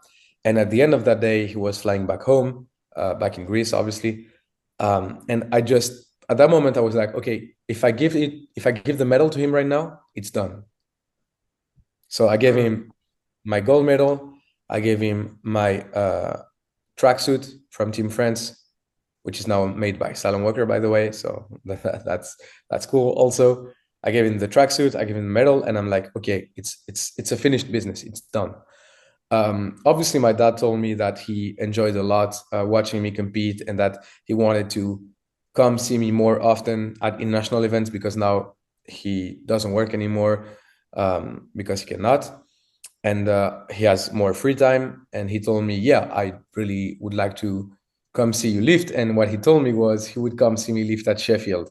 So that's really, really cool, right? But I won't be. It's not the same. I cannot compete for my dad every single competition, right? Like I said, he sets the example for me. He showed me, hey son, you fall back. You fall off. I fell off because of my sickness. I fell off for other reasons, right? You just get back to your feet and you move forward. That's the mentality he had, and that's the mentality I follow. And obviously, I've always had that mentality prior to him being sick, but now with him being sick, it makes more sense. I really feel like it's my essence. Whatever will happen to me in my life, I will always move forward. I will always bounce back. But then I will always drive energy, focus, momentum, strength from my dad. But not at every meet. Not every meet will be, yeah, this one's for my dad, this one's for my dad. This one was for my dad. Now it's done. I obviously plan on competing. Again, show him how strong I am, show him my mentality, but not to the same extent. I feel that this was that moment and it's done. So, yeah, now, like I'm competing in 10 days at the Silent Worker Meet event. And the reason why I'm competing is I want to celebrate with people and friends, man. I received so many messages, so many comments, so much love. I'm like, how do I give back? And one of the best way to give back and do a party. And obviously, I'm a party I'm an athlete. I don't party, like I don't drink, I don't go out. How do I party? I do my sport. I practice my sport. I showcase my strength. And yeah, in my head after Worlds, I was like, yeah, maybe I'm not competing at Silent Worker Meet this year. I'm drained physically, emotionally. And then I thought back and I was like, no, man, I cannot. I just cannot. I have to give them something to those who followed me when everything was rough, those who never stopped believing in me. Because like you say, worldwide, I wasn't the favorite to win. Nationally, I cannot tell you how many messages I got. Like, yeah, man, you're just going to win this year. We're behind you. You're just going to win. You're just going to win. So maybe that's another reason why I felt like the favorite and not the underdog. Because in France, I had that support. Like people was like, yeah, you're just going to win. So yeah, so I was like, I just have to compete, man.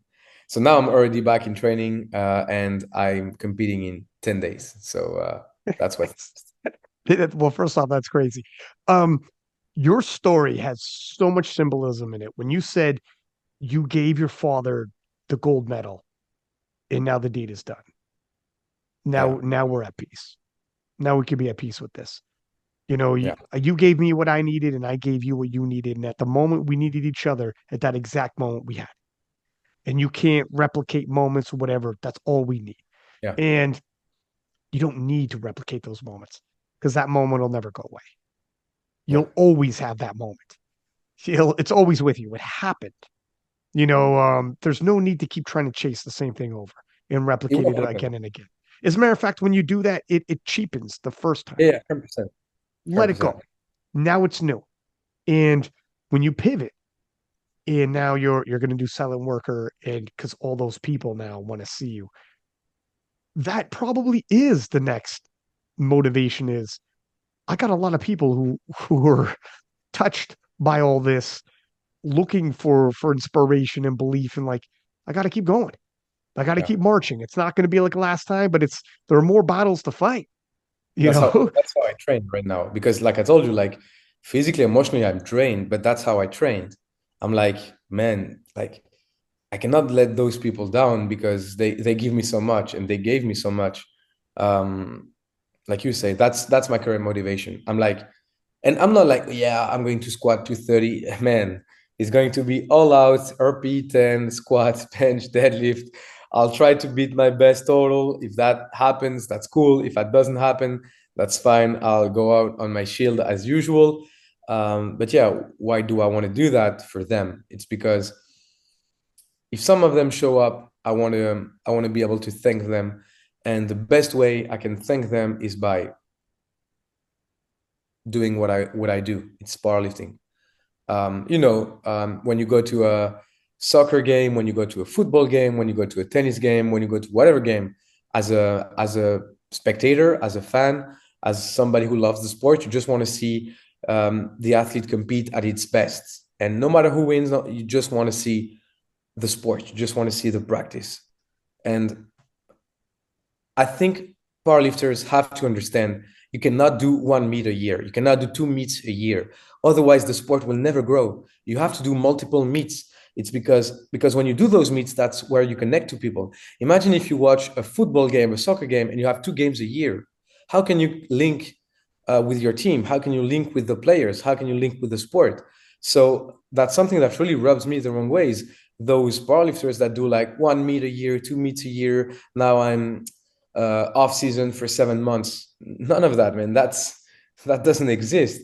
If you don't post your numbers, your squats, your bench, your deadlift on social media, the sport won't grow. If you don't compete nationally, internationally, often the sport won't grow. People need to see you. People need to see the athletes. And I myself am a fan of a lot of other athletes in powerlifting and in other sports. And if you have an MMA fight every 3 years, man, everybody forgets who you are. Like Henry Cejudo came back after his retirement. Everybody forgot who he was. Like the mainstream, obviously, audience, not talking about the hardcore fans, right? But then, only a few names can make that impression by only fighting every 2-3 years. But otherwise, you have to be active. And I don't know for how long I'm going to be active at that sport. I don't know for how long my body will allow me to. But one thing is for sure, I'd rather live 10 years as a king rather than 100 years as a slave. So, yeah, 10 days off my next meet. It's first off, agreed 100%. I had people in the hotel lobby one of the nights, and this is like we're talking like Mike T, Eric Helms, like people who know, people who have been in the game for decades, and they were like, "Don't see an advantage to not posting. It is what it is. Post, put it out there. There is just in terms of what that'll do for growth for the sport. People try to mitigate that. No, that's why we're at where we're at is social media. If we didn't have social media, we wouldn't be where we're at. 100%. Period. There's not a question about that. It kills me when people don't. And yes, you compete. Even if it's like if you're injured a little bit, or okay, fine. But you don't even have to go 100% if you're slightly banged up too badly. Just showing up, you showing up at Silent Worker, people will go nuts. You could show up at Silent Worker, grab the microphone and talk. That's one thing.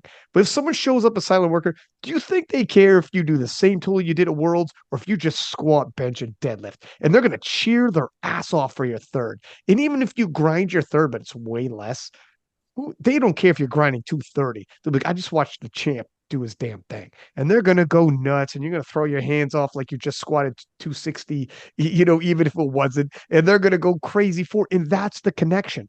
You told me on a podcast one time, and people also, this is another soundbite that people bring up to me about you.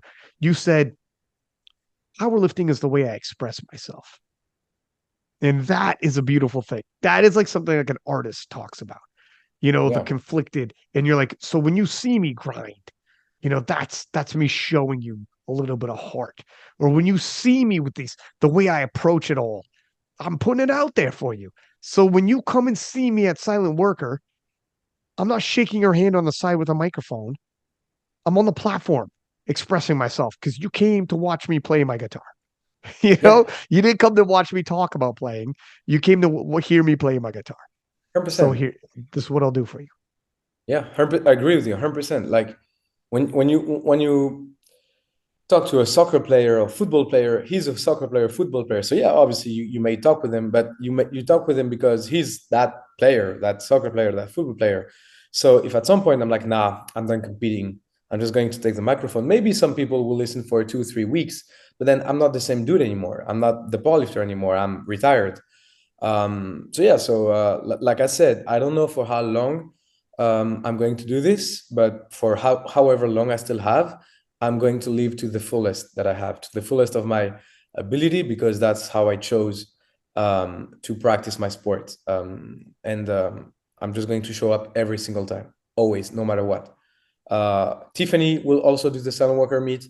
I told her, Tiff, you did everything this year. You won everything. You can just rest if you feel like it. You did Sheffield. Right after Sheffield, it was Worlds. You had the stackest and the biggest battle of the 47s ever. You won. You can just rest. She told me, you know what? Yeah, I do feel like I need some rest, but I want to have fun. I want to enjoy myself. So she told me, if I really don't feel like it, I'll drop. But if I do, even if it's not 100%, I want to compete also. That's it.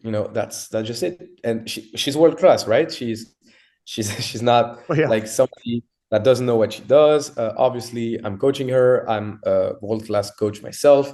I know what I do. Sometimes you have to do the damn thing. Sometimes you have to be okay. That's not ideal. That's not perfect. My block, my peaking, my taper. Like obviously, we didn't have the plan to do the time to do a peaking, a taper, a deload, because like Worlds was 2 weeks prior to the Silent Walker meet. So we're not into nothing fancy. We're like, okay, we'll try to do what we can on the remaining days of training we have. We'll show up. We'll do our best. If we feel that it's risky, we'll get injured. Obviously, none of us will compete. If not, if we feel we can compete, we will compete, do our best, and see what happens.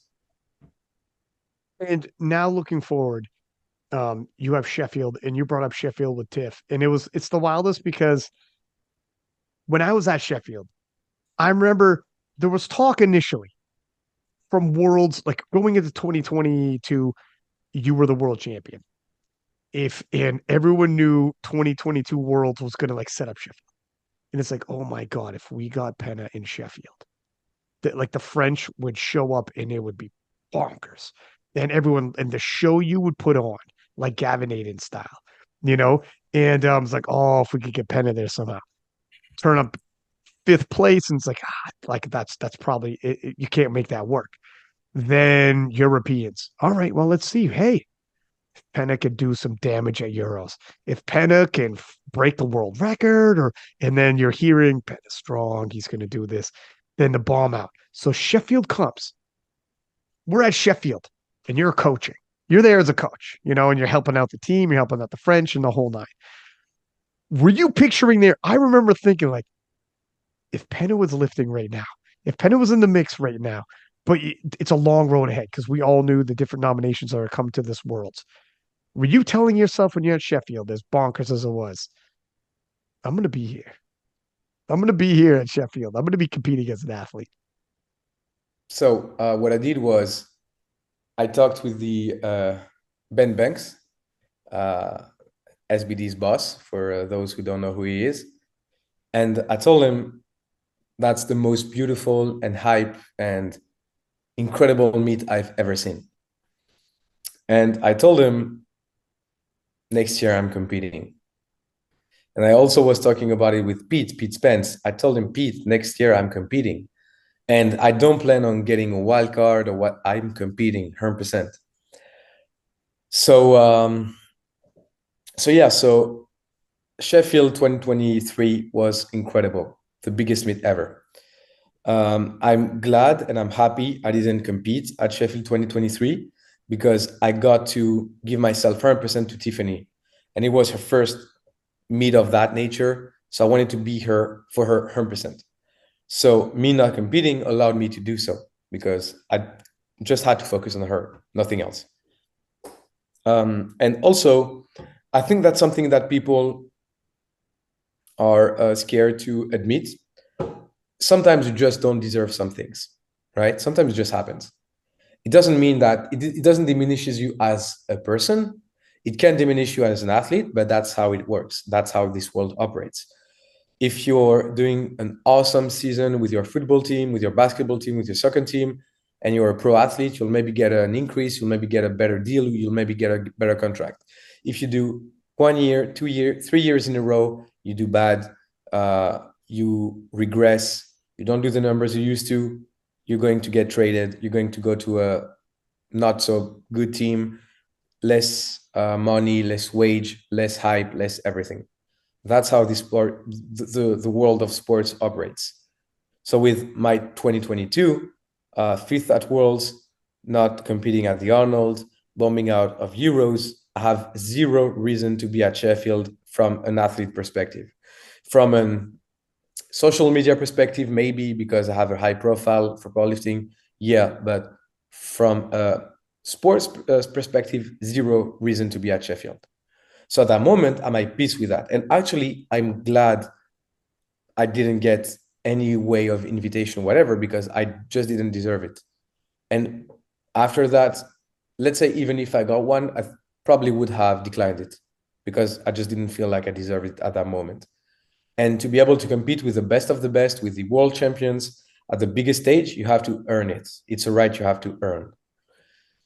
So at that moment, I was like happy to not compete. Then I saw you, I saw the event, I saw everything. And the more and more moments were passing, more and more I was like, next year I'm competing, next year I'm competing, next year I'm competing. And like I told you, what I said to Pete Spence was, Pete, next year you'll have those nice flyers that we're giving. You'll have my face on one of those, and it won't be through a wild card. I won't resort to a wild card to get to Sheffield 2024. And It so would have been now good if you said, sorry? if you were like, next year I'm be at Sheffield. And he's like, well, I mean, we got to look at the wild cards. You're like, Playboy, oh, Playboy. I'm not coming through a wild card. I'm coming and there's no way you could stop me. I'm coming the Absolutely. old fashioned. I'm kicking the front door in, Playboy. I'm not Yeah, sneaking in the yeah. back. I'm not, you don't got to block your windows. I ain't coming through any of the side windows, Playboy. I'm Like going a to kick your sheriff, front door in and like make a my sheriff. meal. That's With my right. big That's right. boots, with my big boots, like a sheriff. That's right. That's right. Yes, that was my mentality, man. And yeah, so right after I won Worlds, Pete was in the backstage and he goes, so do you accept the invitation to Sheffield? I go, no. What? Yeah, I tell him no. And he looks at me like, pissed off. And I'm like, yeah, no, I don't want to compete at Sheffield. And then he goes, okay, fine. And then I'm going, no, it's a joke, it's a joke. Yeah, I accept the invite. I accept it. So That's a yeah, so risky game you're it was playing, by the way. sorry? That's a risky game you're Yeah, playing, yeah, by the yeah, way. yeah. Especially with someone like Pete.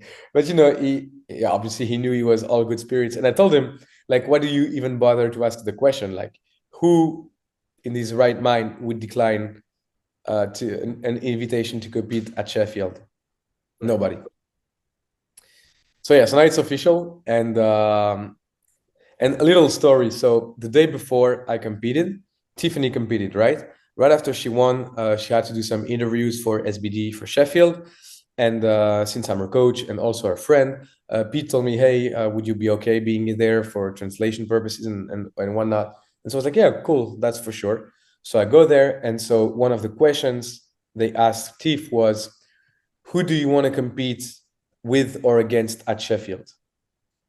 And her answer was Pana and Leah. And so me, on that day, for me, Worlds is the next day, right? And so I'm just casually sitting, and when I have to translate the question and she gives her answer, she goes, yeah, Pana and Leah. And myself, I'm like, oh, that's pressure. Because she wants to compete with me.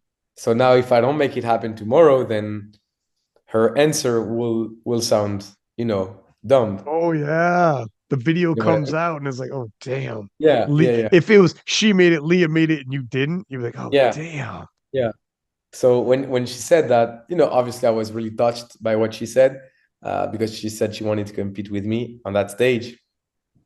When I was like, yeah, another reason to add to the list to make it to Sheffield through the invitation, through the second round invitation by being a world champ.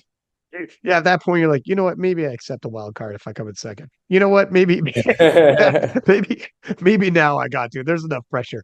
And also you guys replicating 2021, Tiff, you and Leah winning gold, and then you guys replicating that picture was amazing, by the way. Yeah, yeah. That was We had said we make it happen. We take the same photo, like we said that before in advance. We are like, and here you Yeah, we make it happen. We just make it happen. We find a way, each of us, to make it happen. it's crazy, man. You guys have done so much together. Like Yeah. the trials and tribulations you've all been through. Leah, like I've booked Leah to talk about her like her journey. We'll do it on the weekend, but her 2022 Worlds, dude. Yeah. Like it's you guys have been through so much. Turbo Tiff is young; she hasn't been there yet. She's gonna Mm. have a couple hiccups somewhere. That's how life is. Life Yeah. doesn't just winning. Everything's good, and then that's it. Nah, it's coming. You're gonna have some moments. At the very least, when it comes for Turbo, you guys have already been through it, and Yeah. you will be able to pull her aside and be like, "All right, it's okay. You're not Yeah. alone. 100%. Here's You know what? What's funny with Leah is, um, so we both won Worlds the same year, 2021. And 2022, obviously, Leah was the heavy favorite to win. And I was a favorite to win also in 2022, not with to the same extent with Leah, but I was favorite also to win in 2022. And we both didn't win for various reasons. Why? Right? Not the same, but various reasons. And so, right the morning of Leah's comp, I was talking with her on WhatsApp, and I told her we won and we rose to the top together in 2021. 2022, we both fell off at the same moment, and we both went into the same dark place. Now I won 2023. Your turn to do the same, and we're back on top together the same year at the same moment. it's not crazy. Uh, like even if you want to write something like that, people would be like, that's a little too much. Maybe So no, maybe yeah, change one or they two be like things. you have too many good storylines going on Yeah, at once. yeah, All right, yeah, yeah, drop the Leah Bavwa side. It's too yeah, yeah, much. You know, yeah. drop the Turbo Tiff. We got the father. Okay, there's too much going on right now. And they're like, nah, no, this is perfect. And they replicate the photo and the whole we come full circle. And by It's the way, just crazy. for the record, on that photo, it was Delaney's medal because I had already gave mine to my dad. That's So right. I had to go up to my boy Delaney. I was like, dude, could you just can I just borrow your gold medal for a quick photo? And Delaney is the G, so he was like, yeah, for sure, for sure. Yeah, go ahead. So he's my guy. So thanks to Delaney for And making that now Delaney's got Penna's teeth marks in his medal for the rest of his life. so I hope he doesn't see it, but yeah, That's right. Like, yeah. I was like cleaning the medal right after. I was like, yeah, thank you very much. But yeah, Delaney is my guy, so thanks to Delaney for making that photo happen. Because at first, so I won gold in bench, but the medal of the movements are really really smaller than the total medal. So at first we were like, yeah, Pana, you'll just take your bench gold medal, but it was weird. So I thought, depending on who wins, maybe I could ask. And then Delaney won, and I was like, yeah, I can ask Delaney. And so Yeah. he was doing an interview, and I was actually in that room. And after he did the interview, I was like, yeah, Delaney, could I just borrow your medal? And he was like, yeah, for sure, and gave me the medal immediately. So Dude, again, it'd be shout out to awkward if Delaney. you had to ask like Anatoly Novopismani, and he's Yeah, like, well, "What? yeah, that's Put it. That's it. That no, I that that gotta was, put it in my mouth." yeah. I didn't tell Delaney I would put it in my mouth. So hopefully next time I ask him to borrow his medal, he still lets me. Dude, Anatoly is so Eastern European. I asked for a picture with him. He's like, yeah, sure. He's like a nice guy. But I'm like, let's pose like this. And I have my arms crossed in the six-pack Lapadat, whatever. He's like, I can't do that. He's like, I'll just smile. And I'm like, all right, man, I'll do my thing. You do yours. He's like so like straight up the Yeah, typical yeah, Eastern yeah. European dude. God bless him. But so you go to Sheffield, and I asked you before, who do you want to come with you to Sheffield? So, like I said, I have a lot of respect for my competitors, all of them. Now, if you ask me, um, I think Kyoto for me isn't the right pick for Sheffield 2024 to compete against. Uh, the reason is that I don't see him making the right adjustments in order to be able to compete at that level. So for me, the right person right now would be Brian Lee. Because what happened was it was his first international event. He still did amazing at his first international event. I think he did like 695.5, which is like one of the top totals at Worlds in the 66s. Maybe there's Berglund, Charles Okpoko, myself, and I think there's nobody else with that kind of total at Worlds. So if you look at it, and the like Charles Okpoko is like 2 times world champ. Eddie is the 2022 world champ. I'm the 2021, 2023 world champ. So mentioning one of the best 66s, right? So actually, with his first international appearance at Worlds, Brian did something really meaningful. So for me, the smartest, the most coherent choice would be Brian Lee. Now, I don't think it will happen. I don't know because I don't make the picks for Sheffield, right? But Kyoto has his regional invite because he's the only Asian athlete with the biggest 95% total. So Kyoto will already compete at Sheffield. So that's already a matchup that will happen. Now, if you ask me, I think by then I'll be levels above him. Hopefully I'm not, and that's still a tough battle. But I do believe I will be levels above him because I think he works extremely hard as me, probably. But I doubt that he works as smart as I did for this Worlds prep.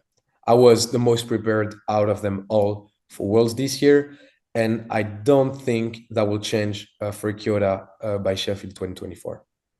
Now, there's a difference between Kyoto, Kasim Sand, and Brian Lee, at least now. Here's the difference that I'm spotting. Brian Lee's about as nice as a guy as you're going to find. Okay. He's a sweet kid. Phenomenal deadlifter. Phenomenal power lifter. Possibly the greatest 66 kilo deadlifter we've ever seen. I'd like to see him do it at an international level. Kind of like you, don't blow up a local meet, but I think that will come. And I think his total will be monstrous as well. Kasim Sand, done at an international level, a little different when you do it Worlds than Asians. So the Asian Championship, I'm sure it's high class, but different quality of lifters can be at Worlds. But he's a phenomenal lifter as well. But Kyoto, unlike those two, has some edge to him. And this is where the showdown between you two at Sheffield is going to be interesting for a lot of people tuning in. When I watch Kyoto walk onto the platform holding his belt, and he stops and looks towards the squat rack, and then he puts his belt on and goes. And the way he looks, the way he presents himself, even the way he talks on social media, how Talks too much. you know, Talks too much. you don't like it, but I don't like that. He talks too much.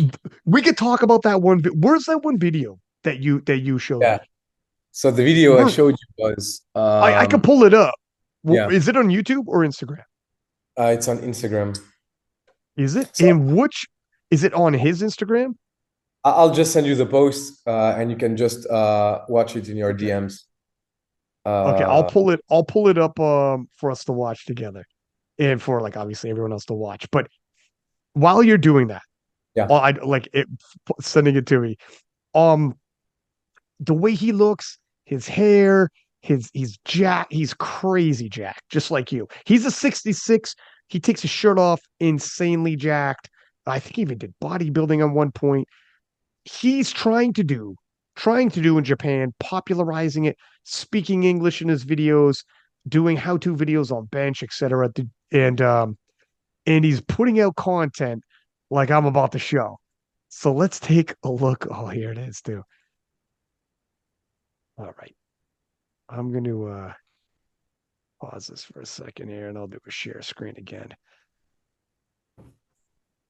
This is the video that he put out in the video that rubbed Pana the wrong way, but Pana is a competitor. I'm gonna talk about my goal for 2023.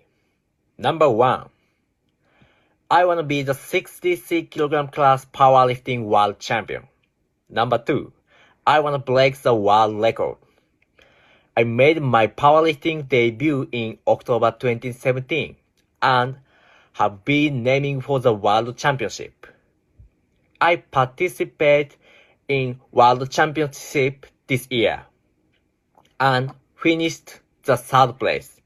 The third place was a not bad result for my first appearance, but I seriously aiming to become the world champion. It is frustrating to me that I couldn't achieve that. I will challenge again to make sure that I win the world championship.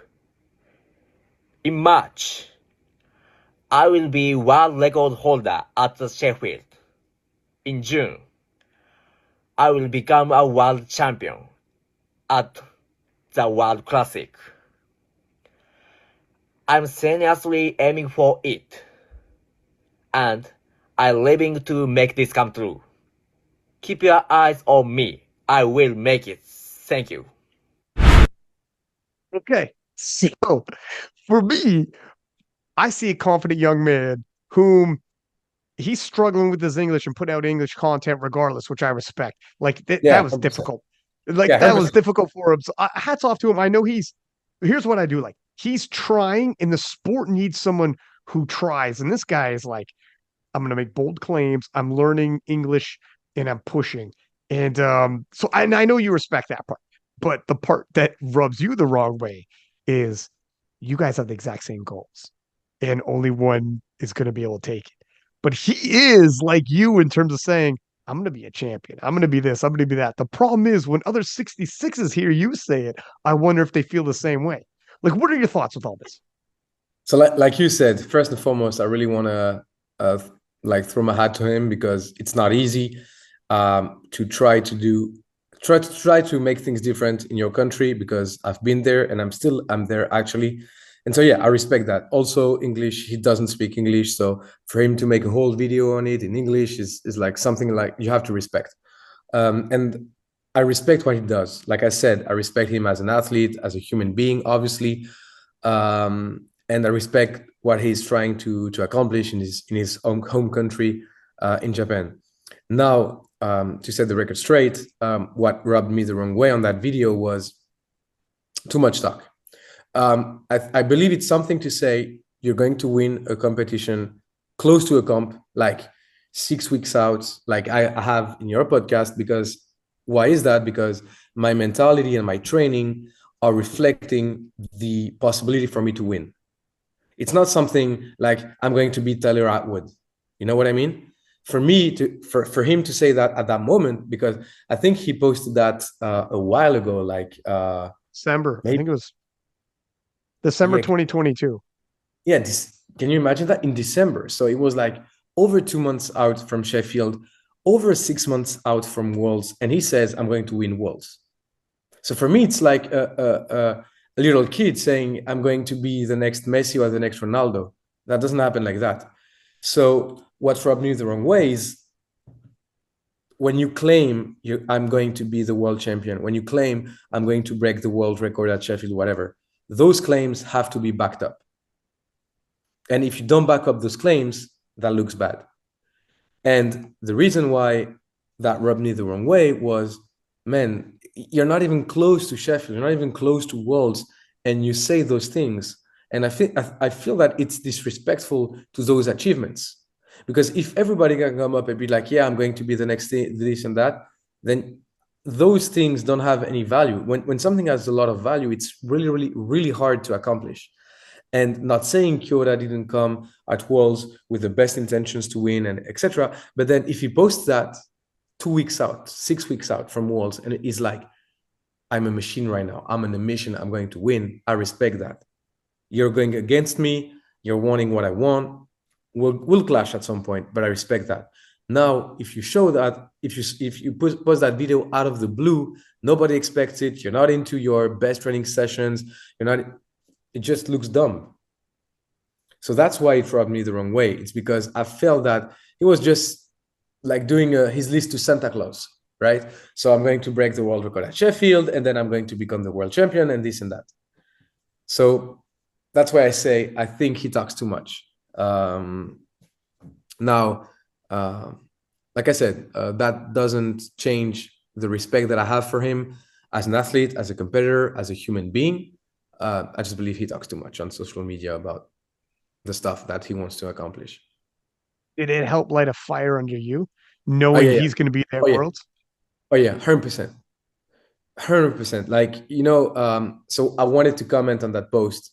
I didn't, because I'm like, okay, we have that language barrier. Maybe he won't understand exactly what I mean by that. So what I wanted to comment under that post was every other 66 in the kilo in the world is now looking at you. Meaning you talked a lot. Now you have to back that up. So yeah, so it really fired me up. It fired me up 100% to be against him, which is good, right? We have to have those rivalries in sport. And actually, what was funny was we ended up squatting the same. I just ended up benching 2.5 above him, and then obviously on deadlifts, that played out a little differently.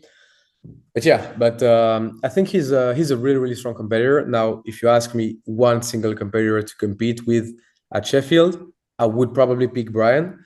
Now, Kyoto is already there, and I think it will be a fantastic matchup. Like I said, I do believe that my preparation by Sheffield will be even better than the one at Worlds, which makes me believe that it won't be that close. But I hope it is, because again, I don't want to win when it's easy. I want to win against the best of the best, and it's undeniable that Kyoto is one of the best 66s in the world. He's done 710. Yeah, Was it not no, 710 or for me, it doesn't count. Like when I saw that 710, I was like, that doesn't count by a lot of why did you think that? by a lot of standards. So first, his squat end up position, for me, it's a no lift. Like if you watch me bomb out at Euros, if you watch his third squat, he's extremely hunched over. If the rule is you have to be locked out at the beginning and at the end of the squat, that third squat should be no lift and he actually got one red for that reason. So for me, there's that. Then I think he did bench on the old Helico bench, not the new one, at his nationals when he did that 710 plus total, which is not the same. It's harder to bench on the new Helico than the old one, and also his deadlift was the same than the one that he put up at Worlds, which got no lifts by the refs and or the jury. So for me, when I saw that total, I was like, not going to happen at an international meet with the highest standards like Worlds, for sure, 100%. And for anyone listening, I could back up the fact that because at Sheffield we talked about it, and you said that because I was bringing it up, and you were like, "No, it won't pass," and I was like, "Well, you never know." And you're like, "No, man, I don't think so." And you're not just saying this after when his lifts didn't pass, like his deadlifts weren't passing. I could back up. You said this months ago. He's going to struggle at the world level with it. Now he has struggled with it.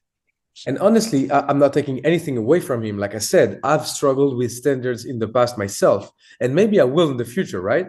But it's just that at some point you have to look at yourself in the mirror and be like, okay, my squat doesn't pass. I need to make technical changes. And like I said, I squatted in comp.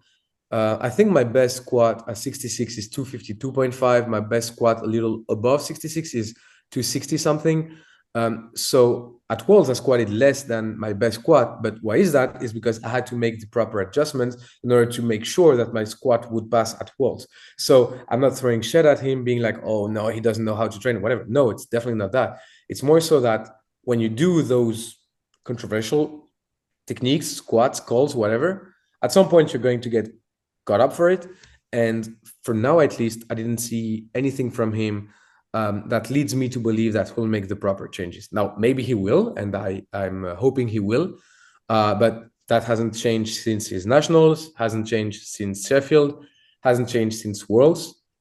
So that's why I believe he'll probably have problems again at Sheffield if that doesn't change. Because what happened at Worlds for sure is going to sting the hardest for him. Nationals, he got away with it. As a matter of fact, it probably reinforced his belief he's doing the right thing. 100%. Sheffield stung, but he was missing lifts. So it's a little different. He didn't actually get stung by it. He missed lifts, became a moot point. He didn't get that far. Now, Worlds, he was stung and stunned and actually couldn't believe he's getting whites. The crowd knew. People talking about afterwards knew, and no one was saying, with all the controversial calls that happen in sports and in powerlifting, our sport, nobody was saying Kyoto got robbed. People were talking about Atwood's third squad or what have you, but nobody was saying Kyoto got robbed. So he's going to go back and he's going to look around and be like, nobody's saying that. What if he levels up from this and heading into Sheffield, he's like, I need to lock out my deadlifts. I need to do the proper adjustments. And all of a sudden the 710's validated. Yeah, What would you 100%. say to that? 100%. I think that's completely possible.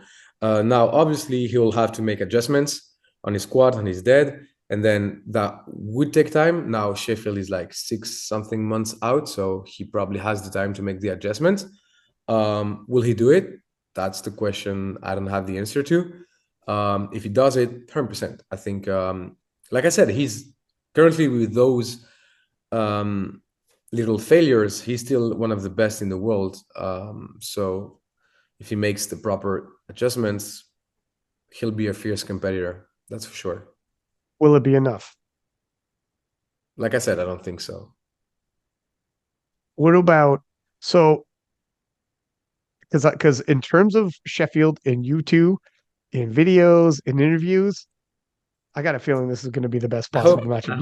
You say Brian Lee, Okay, throw Brian Lee in there, but it's going to be Kyoto and you going back and forth.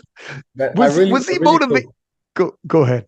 I really hope he doesn't get rubbed the wrong way by it because, like I said, I'm just trying to state the objective facts, and I really respect him as an athlete and as a person and as a competitor. But yeah, so if that's a lineup and that's the storyline, then let's have it. Is he your new Joe Jordan? Yeah. Yeah, he is.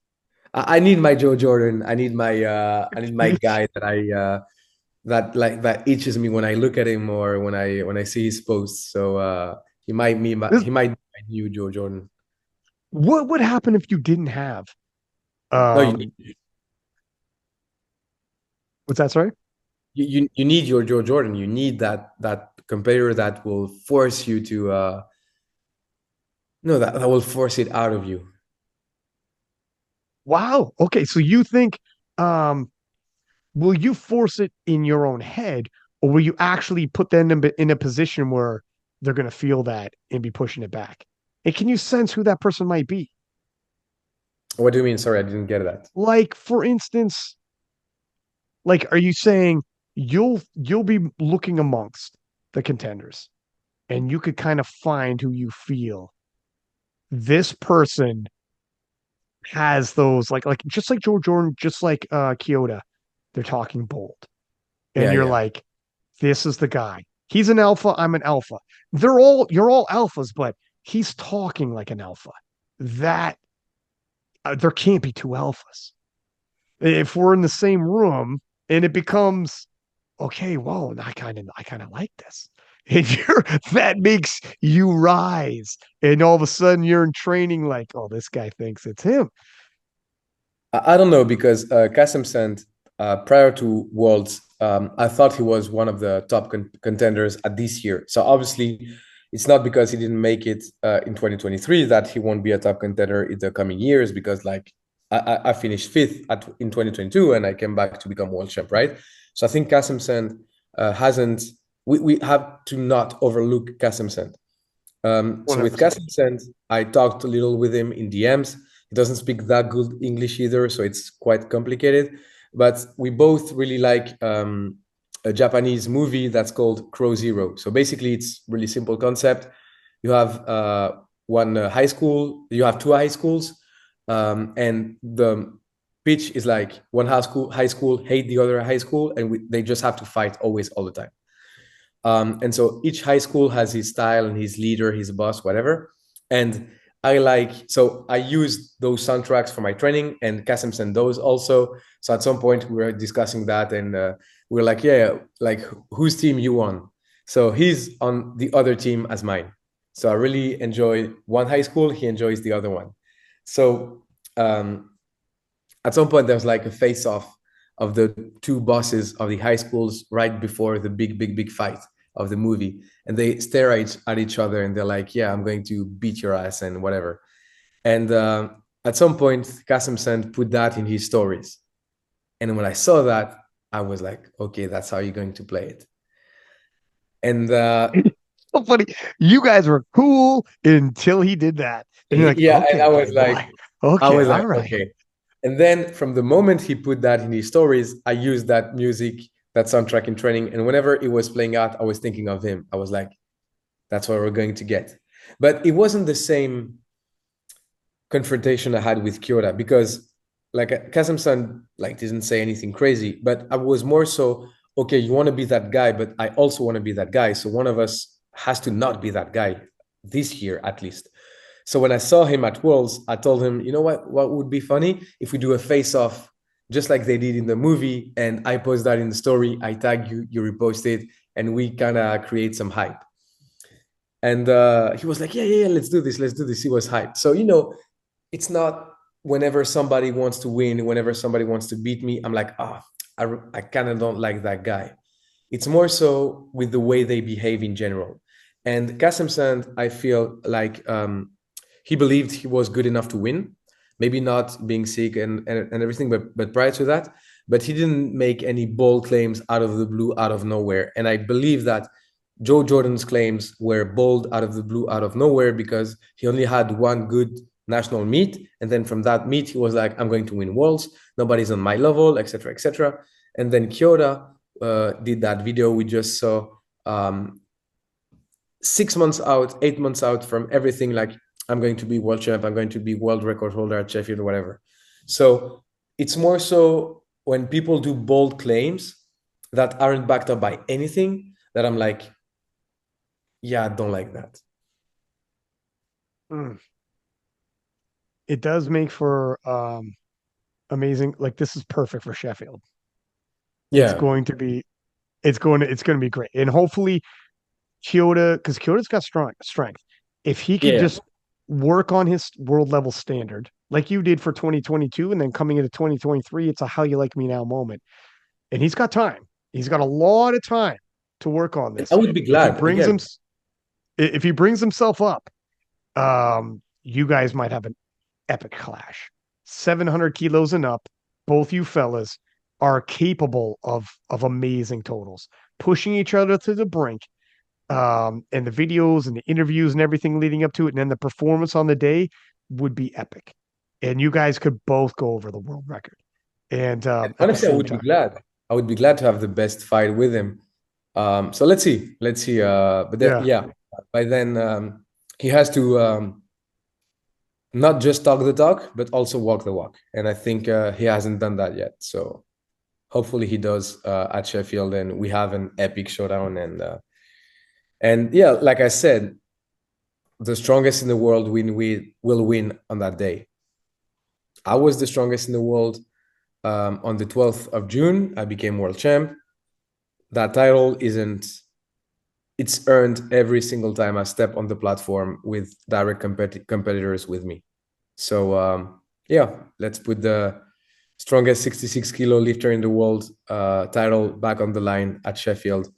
With Kyoto, maybe Brian. We'll see what SBD has in plan. And like you say, I just can't wait for Sheffield to happen. That will be insane. What is the 66 kilo class with Kassem San's going to be? He's not going to be hurt and injured forever. He's going to be back at it. Yeah, Kassem San at full power. Kassem San, he already did 710 and up, official IPF world record. So legit.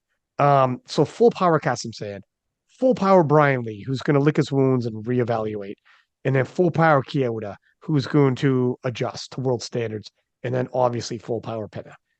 Is this the hottest? What are we talking about? Is this the hottest division in powerlifting? What is this? And so it's global. It's an American, European, two Asians. It's it's global as well, which is amazing. I'm glad, man. Like before that, the 66s were really not a hype weight class, and now it's becoming a hype weight class. So yeah, I'm just glad, and they push me forward because I want to be the best, and they also want to be the best. And so what's funny was when I was looking at Brian Lee's deadlift, so I think a week out he posted, or some days out, can't remember. He posted like a 315 deadlift, like I'm back, blah blah blah. And I wasn't like, oh, shaking. I was like, oh yeah. Like again, I want to be the best against the best. Like if you're the best against people that are way weaker than you, it's obviously you're the best, but it doesn't have the same taste, the same flavor. So I'm just really grateful to have those competitors with me at that moment, and yeah, I'm just glad to be part of the mix, and to have shown them, if some of them have maybe disrespected my status or what I'm capable of at Worlds 2023, to show them, yeah, you might want to count me in. You might not want to overlook me either, because I'm here for a moment, and I don't plan on stopping, or I don't plan on. I plan on moving forward again, just getting better. You said previously in 2021 when you won Worlds, you're like, I think they've seen me as a vulnerable champion. Yeah. What do you think 100%. they look at you now? Do you think they still think that, or No. I don't think you can right now. I think right now I'm the undisputed 66 kilo champ. I do believe I'm the undisputed right now. Again, like I said, it will be back on the line at Sheffield. It will be back on the line at Worlds in 2024. And it's not that, yeah, I'm the best now, always, forever. For instance, Taylor lost his title, and Taylor is the most unbeatable guy ever, but he lost for whatever reasons, right? Just he still lost. That's the same result. So if Taylor, like, I'm the biggest Taylor Atwood fanboy you'll ever find, right? If even Taylor Atwood lost, everybody can lose. Everybody can lose. So I'm definitely not considering myself above the rest of the pack. I consider myself in the mix, like I said, for the best 66 kilo lifter in the world. I came on top in 2023, might not come on top in Sheffield or by Worlds 2024. And the only way I do so is if I just keep on going, if I just keep on working smart, hard, and I just give my absolute best to the sport. So that's how I view things. And to the other 66 kilo lifters in the world, could be those three we mentioned, Brian, Kyoda, Kasamsand, or somebody else that will come up. I expect nothing else from our weight class, and it's our job to make it shine at the brightest stage. So we still have some runs to go. in the past, Glakic won two, Okapoko won two. I don't think we've had too many multiple champions. Now we've had you. What do you have to do to establish yourself as the best of all time, 66? How close are you? Are we talking one more title, so you're the only one who won three? Are we talking you need four? You also have Sheffield, which is it's as big a show as you have, and that's got to stand for something as well. You also have European titles. What do you think you have to do to establish yourself as a resume being, or do you need the world record as well?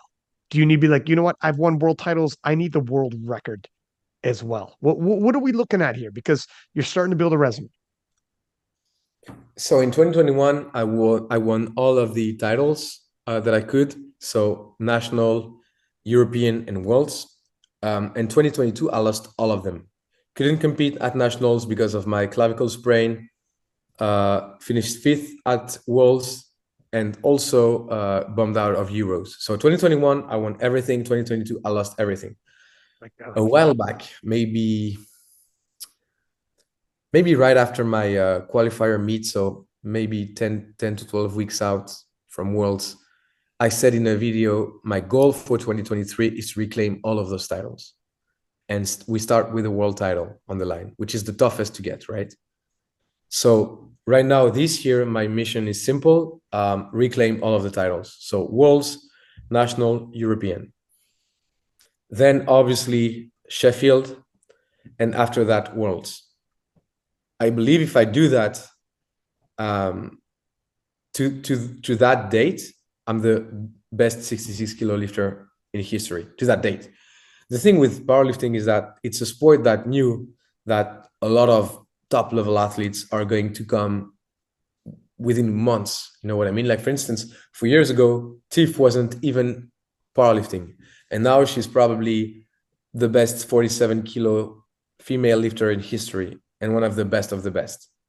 You can say that now. No, 3 world titles, the Yeah. world record. Like it's her now. She's the GOAT. Is she not? She's the GOAT.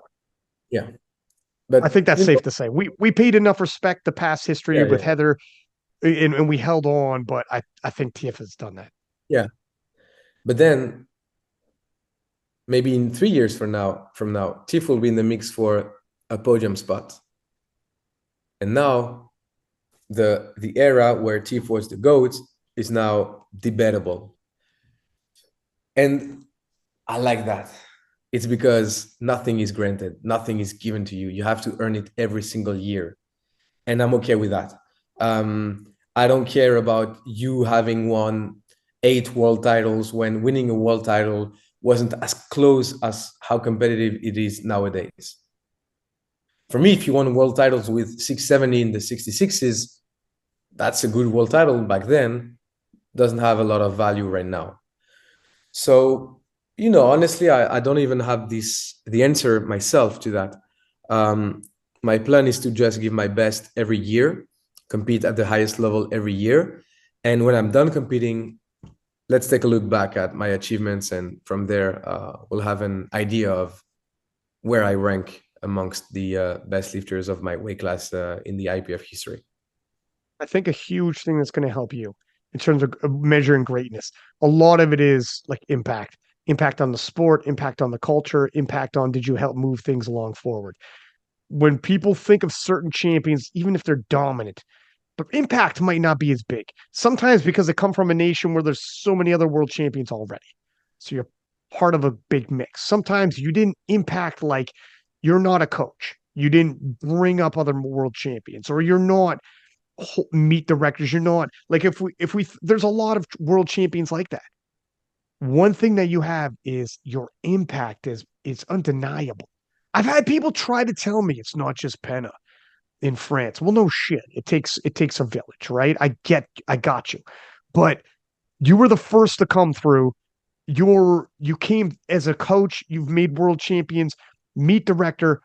Nobody can deny what you've done with Silent Worker, multiple time world champion. No one can deny what you've done on social media. It's been insane. Now you're SBD France. Your Anissa, your fiance, is working with the federation, and you guys are like holding money meets with Silent Worker, giving away checks. You guys are sponsoring athletes. It's your impact is insane that you've done. And now you work with social media influencers from all over in France. Like it is insane what you guys are accomplishing. Your impact, like if it stops now, here's one thing that I'm gonna say. If it stops now and everybody looks at your totals and they're like, well, 5 years from now, 66s are all 750 and up. But nobody's going to have the same impact and footprint that you did. It's freaking insane what you've done. That's something that can always be. You have an era. You've created an era with you and your crew.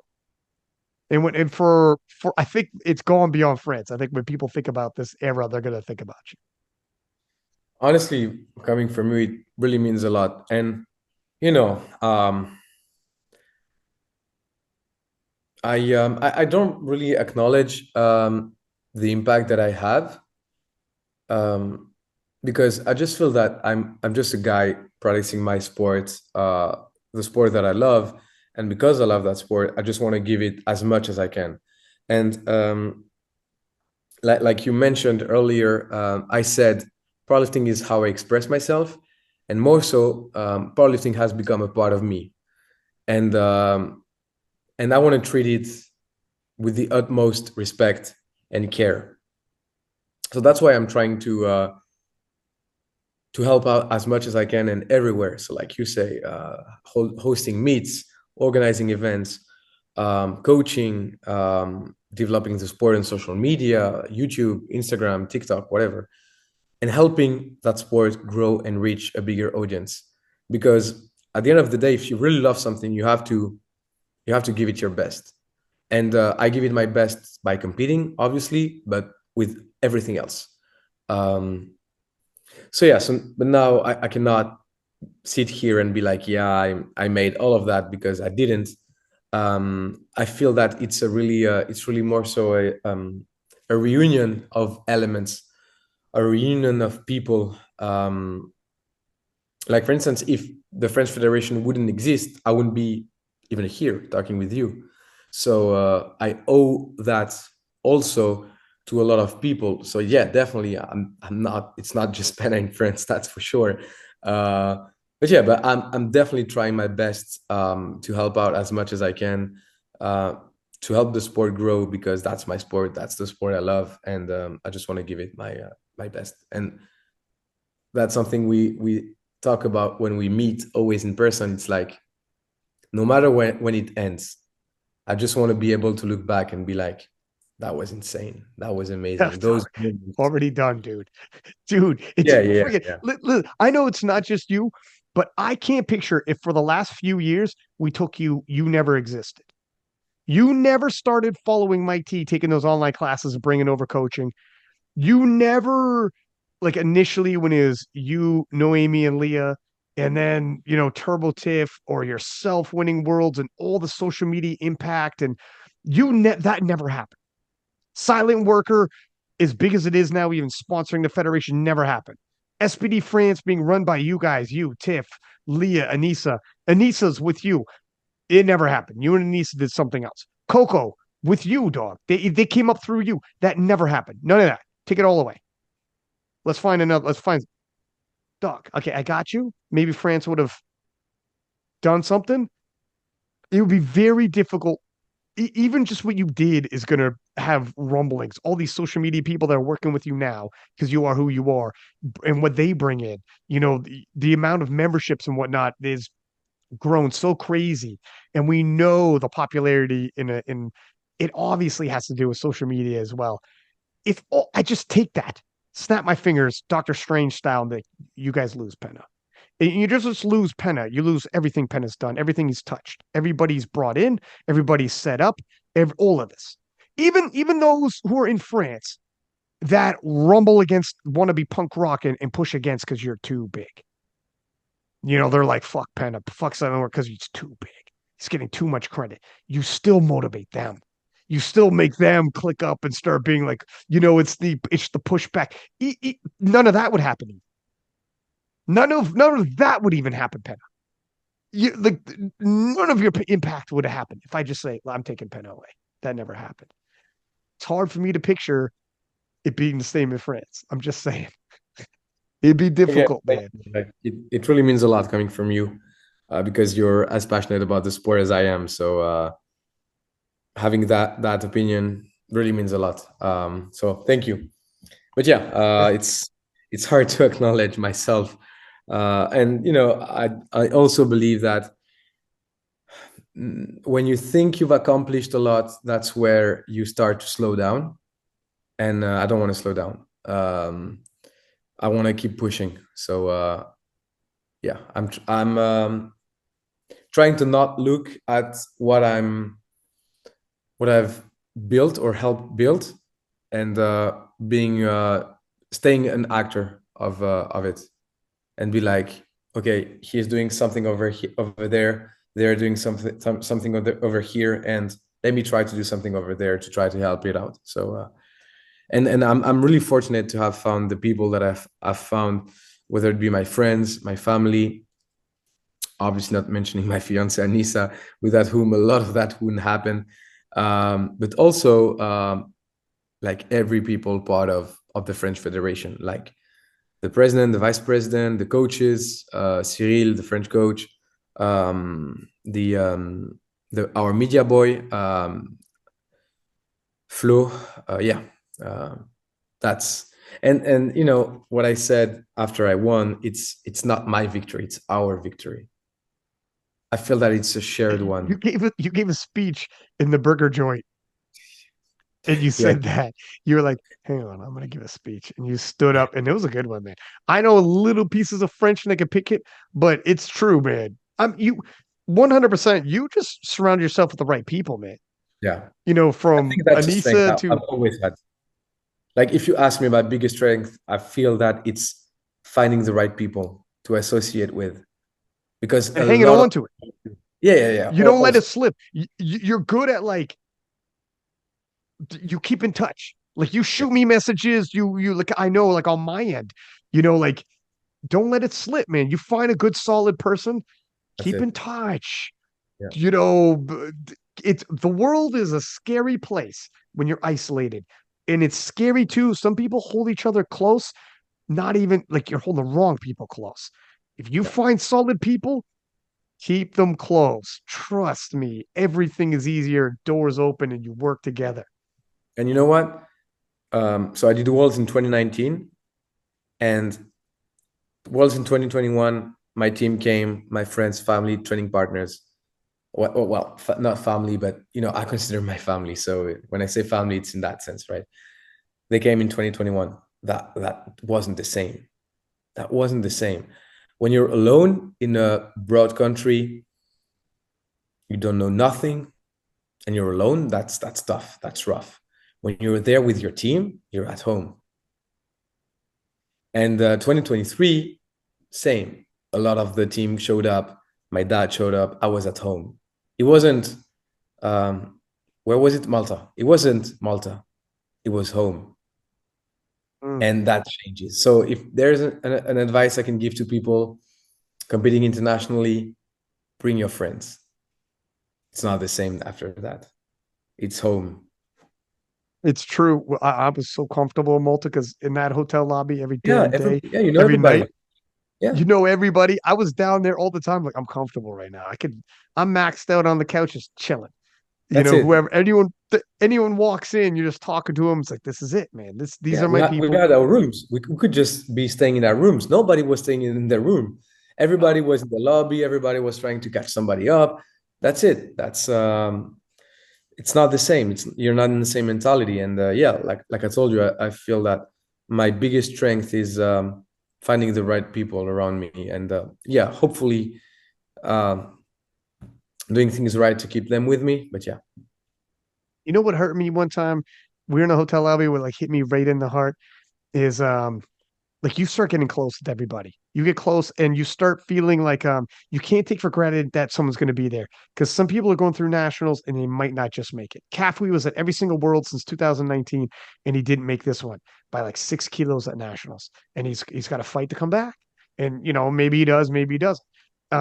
You know it going these Americans, more people from USAPL are coming over and you don't know who's going to make it, who's not. Every year, every time you're in that lobby, you can't take for granted you're going to see the same crew. That cycle comes over. I can't tell you how many new faces I've seen since I've done this since 2016. It was Brett Gibbs and John Hack. I don't take for granted the same people are going to be in the lobby there with me. And after the 93s, we stayed up late and we're all like talking, whatever. And Gavin is in the lobby and he's there with his family, his mom, his dad. Mike C, who's the American coach, was telling him like, keep your head up. You know, you got a lot of character, whatever.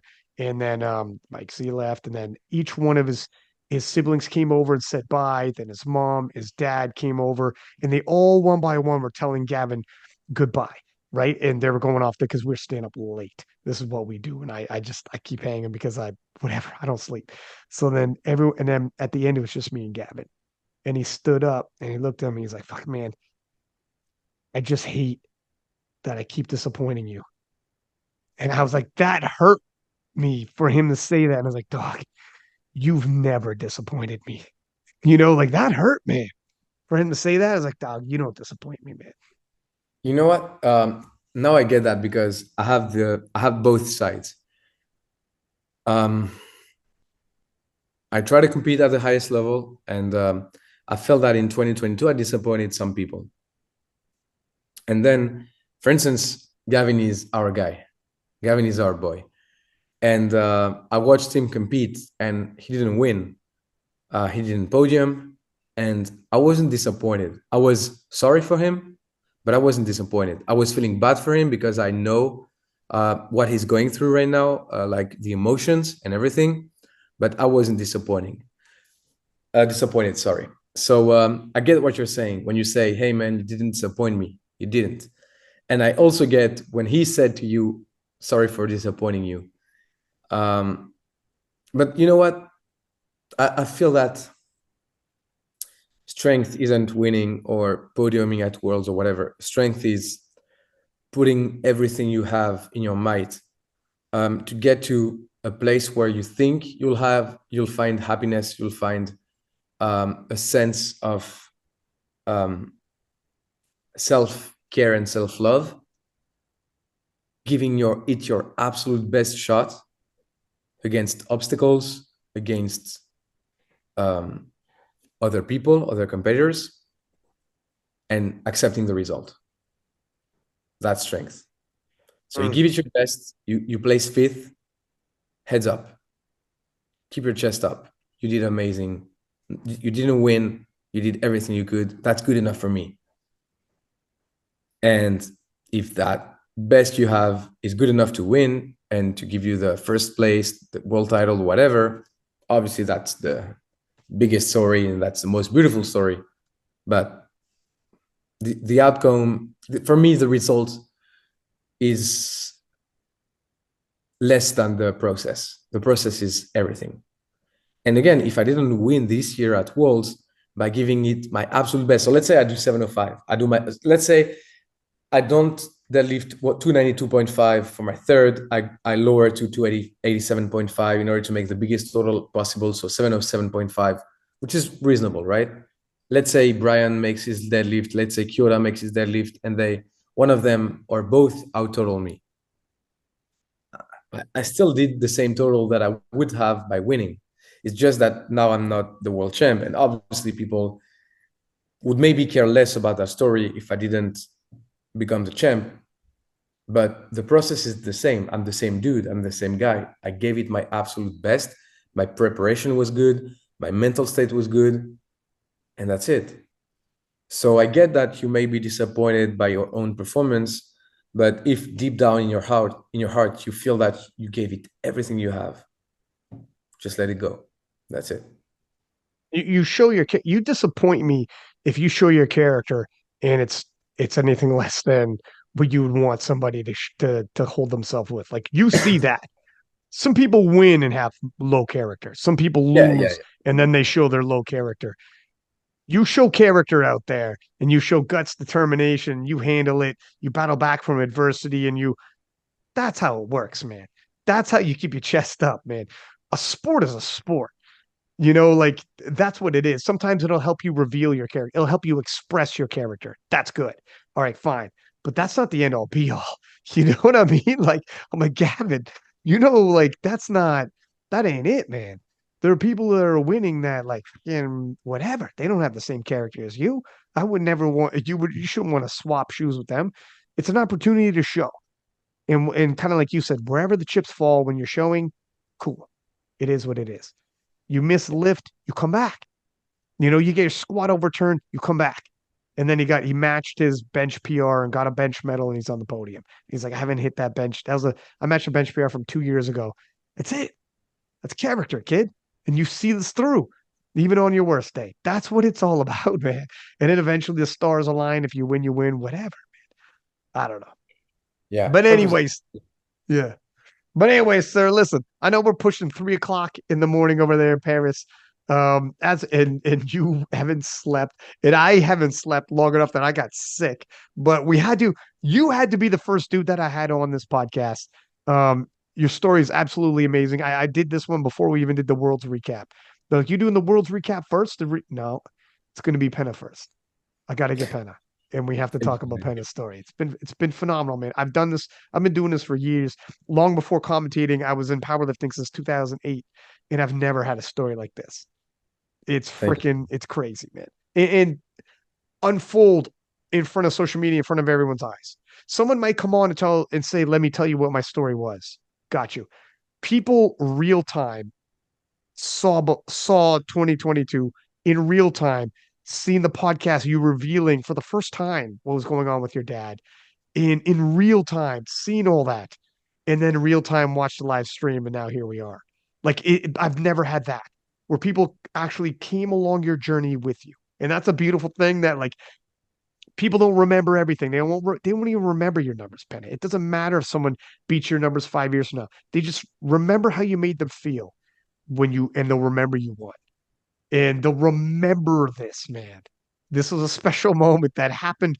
Whoever was around during this, listening to all the podcasts, watching all the streams, and following all the social media to this point is not going to forget this. So you were going to be the first one I had on this podcast. It was only right. And obviously we're going to do more podcasts and whatnot, but I appreciate you, my dude. Fucking, you were talking about family, dog. I love you like a brother. I can't wait to see you in 2 weeks. We'll hang out again. We'll do it. Man. We'll do it all over again. We'll have some more sleepless nights. Let's hope we get some sleep in before I see you in 2 weeks. Yeah. But Yeah, we have to. And honestly, thank you from the bottom of my heart. Like I said, I didn't open up to anybody about it prior to having that conversation with you. And I maybe wouldn't have if I didn't have that conversation with you at that moment. So yeah, it's not a podcast. It's a conversation with a friend, with a true friend. And I really care a lot about you and what you do also for our sport. And yeah, just want to say thank you. And also, I really want to thank everybody that has followed my journey to here. You saw me fall, and now you see me back on top. So if I made it happen, everybody can. So if you're not where you want to be, if you're not in a happy place, stay strong, hang in there, keep working towards what it is you want to do, you want to accomplish, and eventually, hopefully, at some point, it will happen. But one thing is for sure, it won't happen if you don't give it your best every day, always, all the time.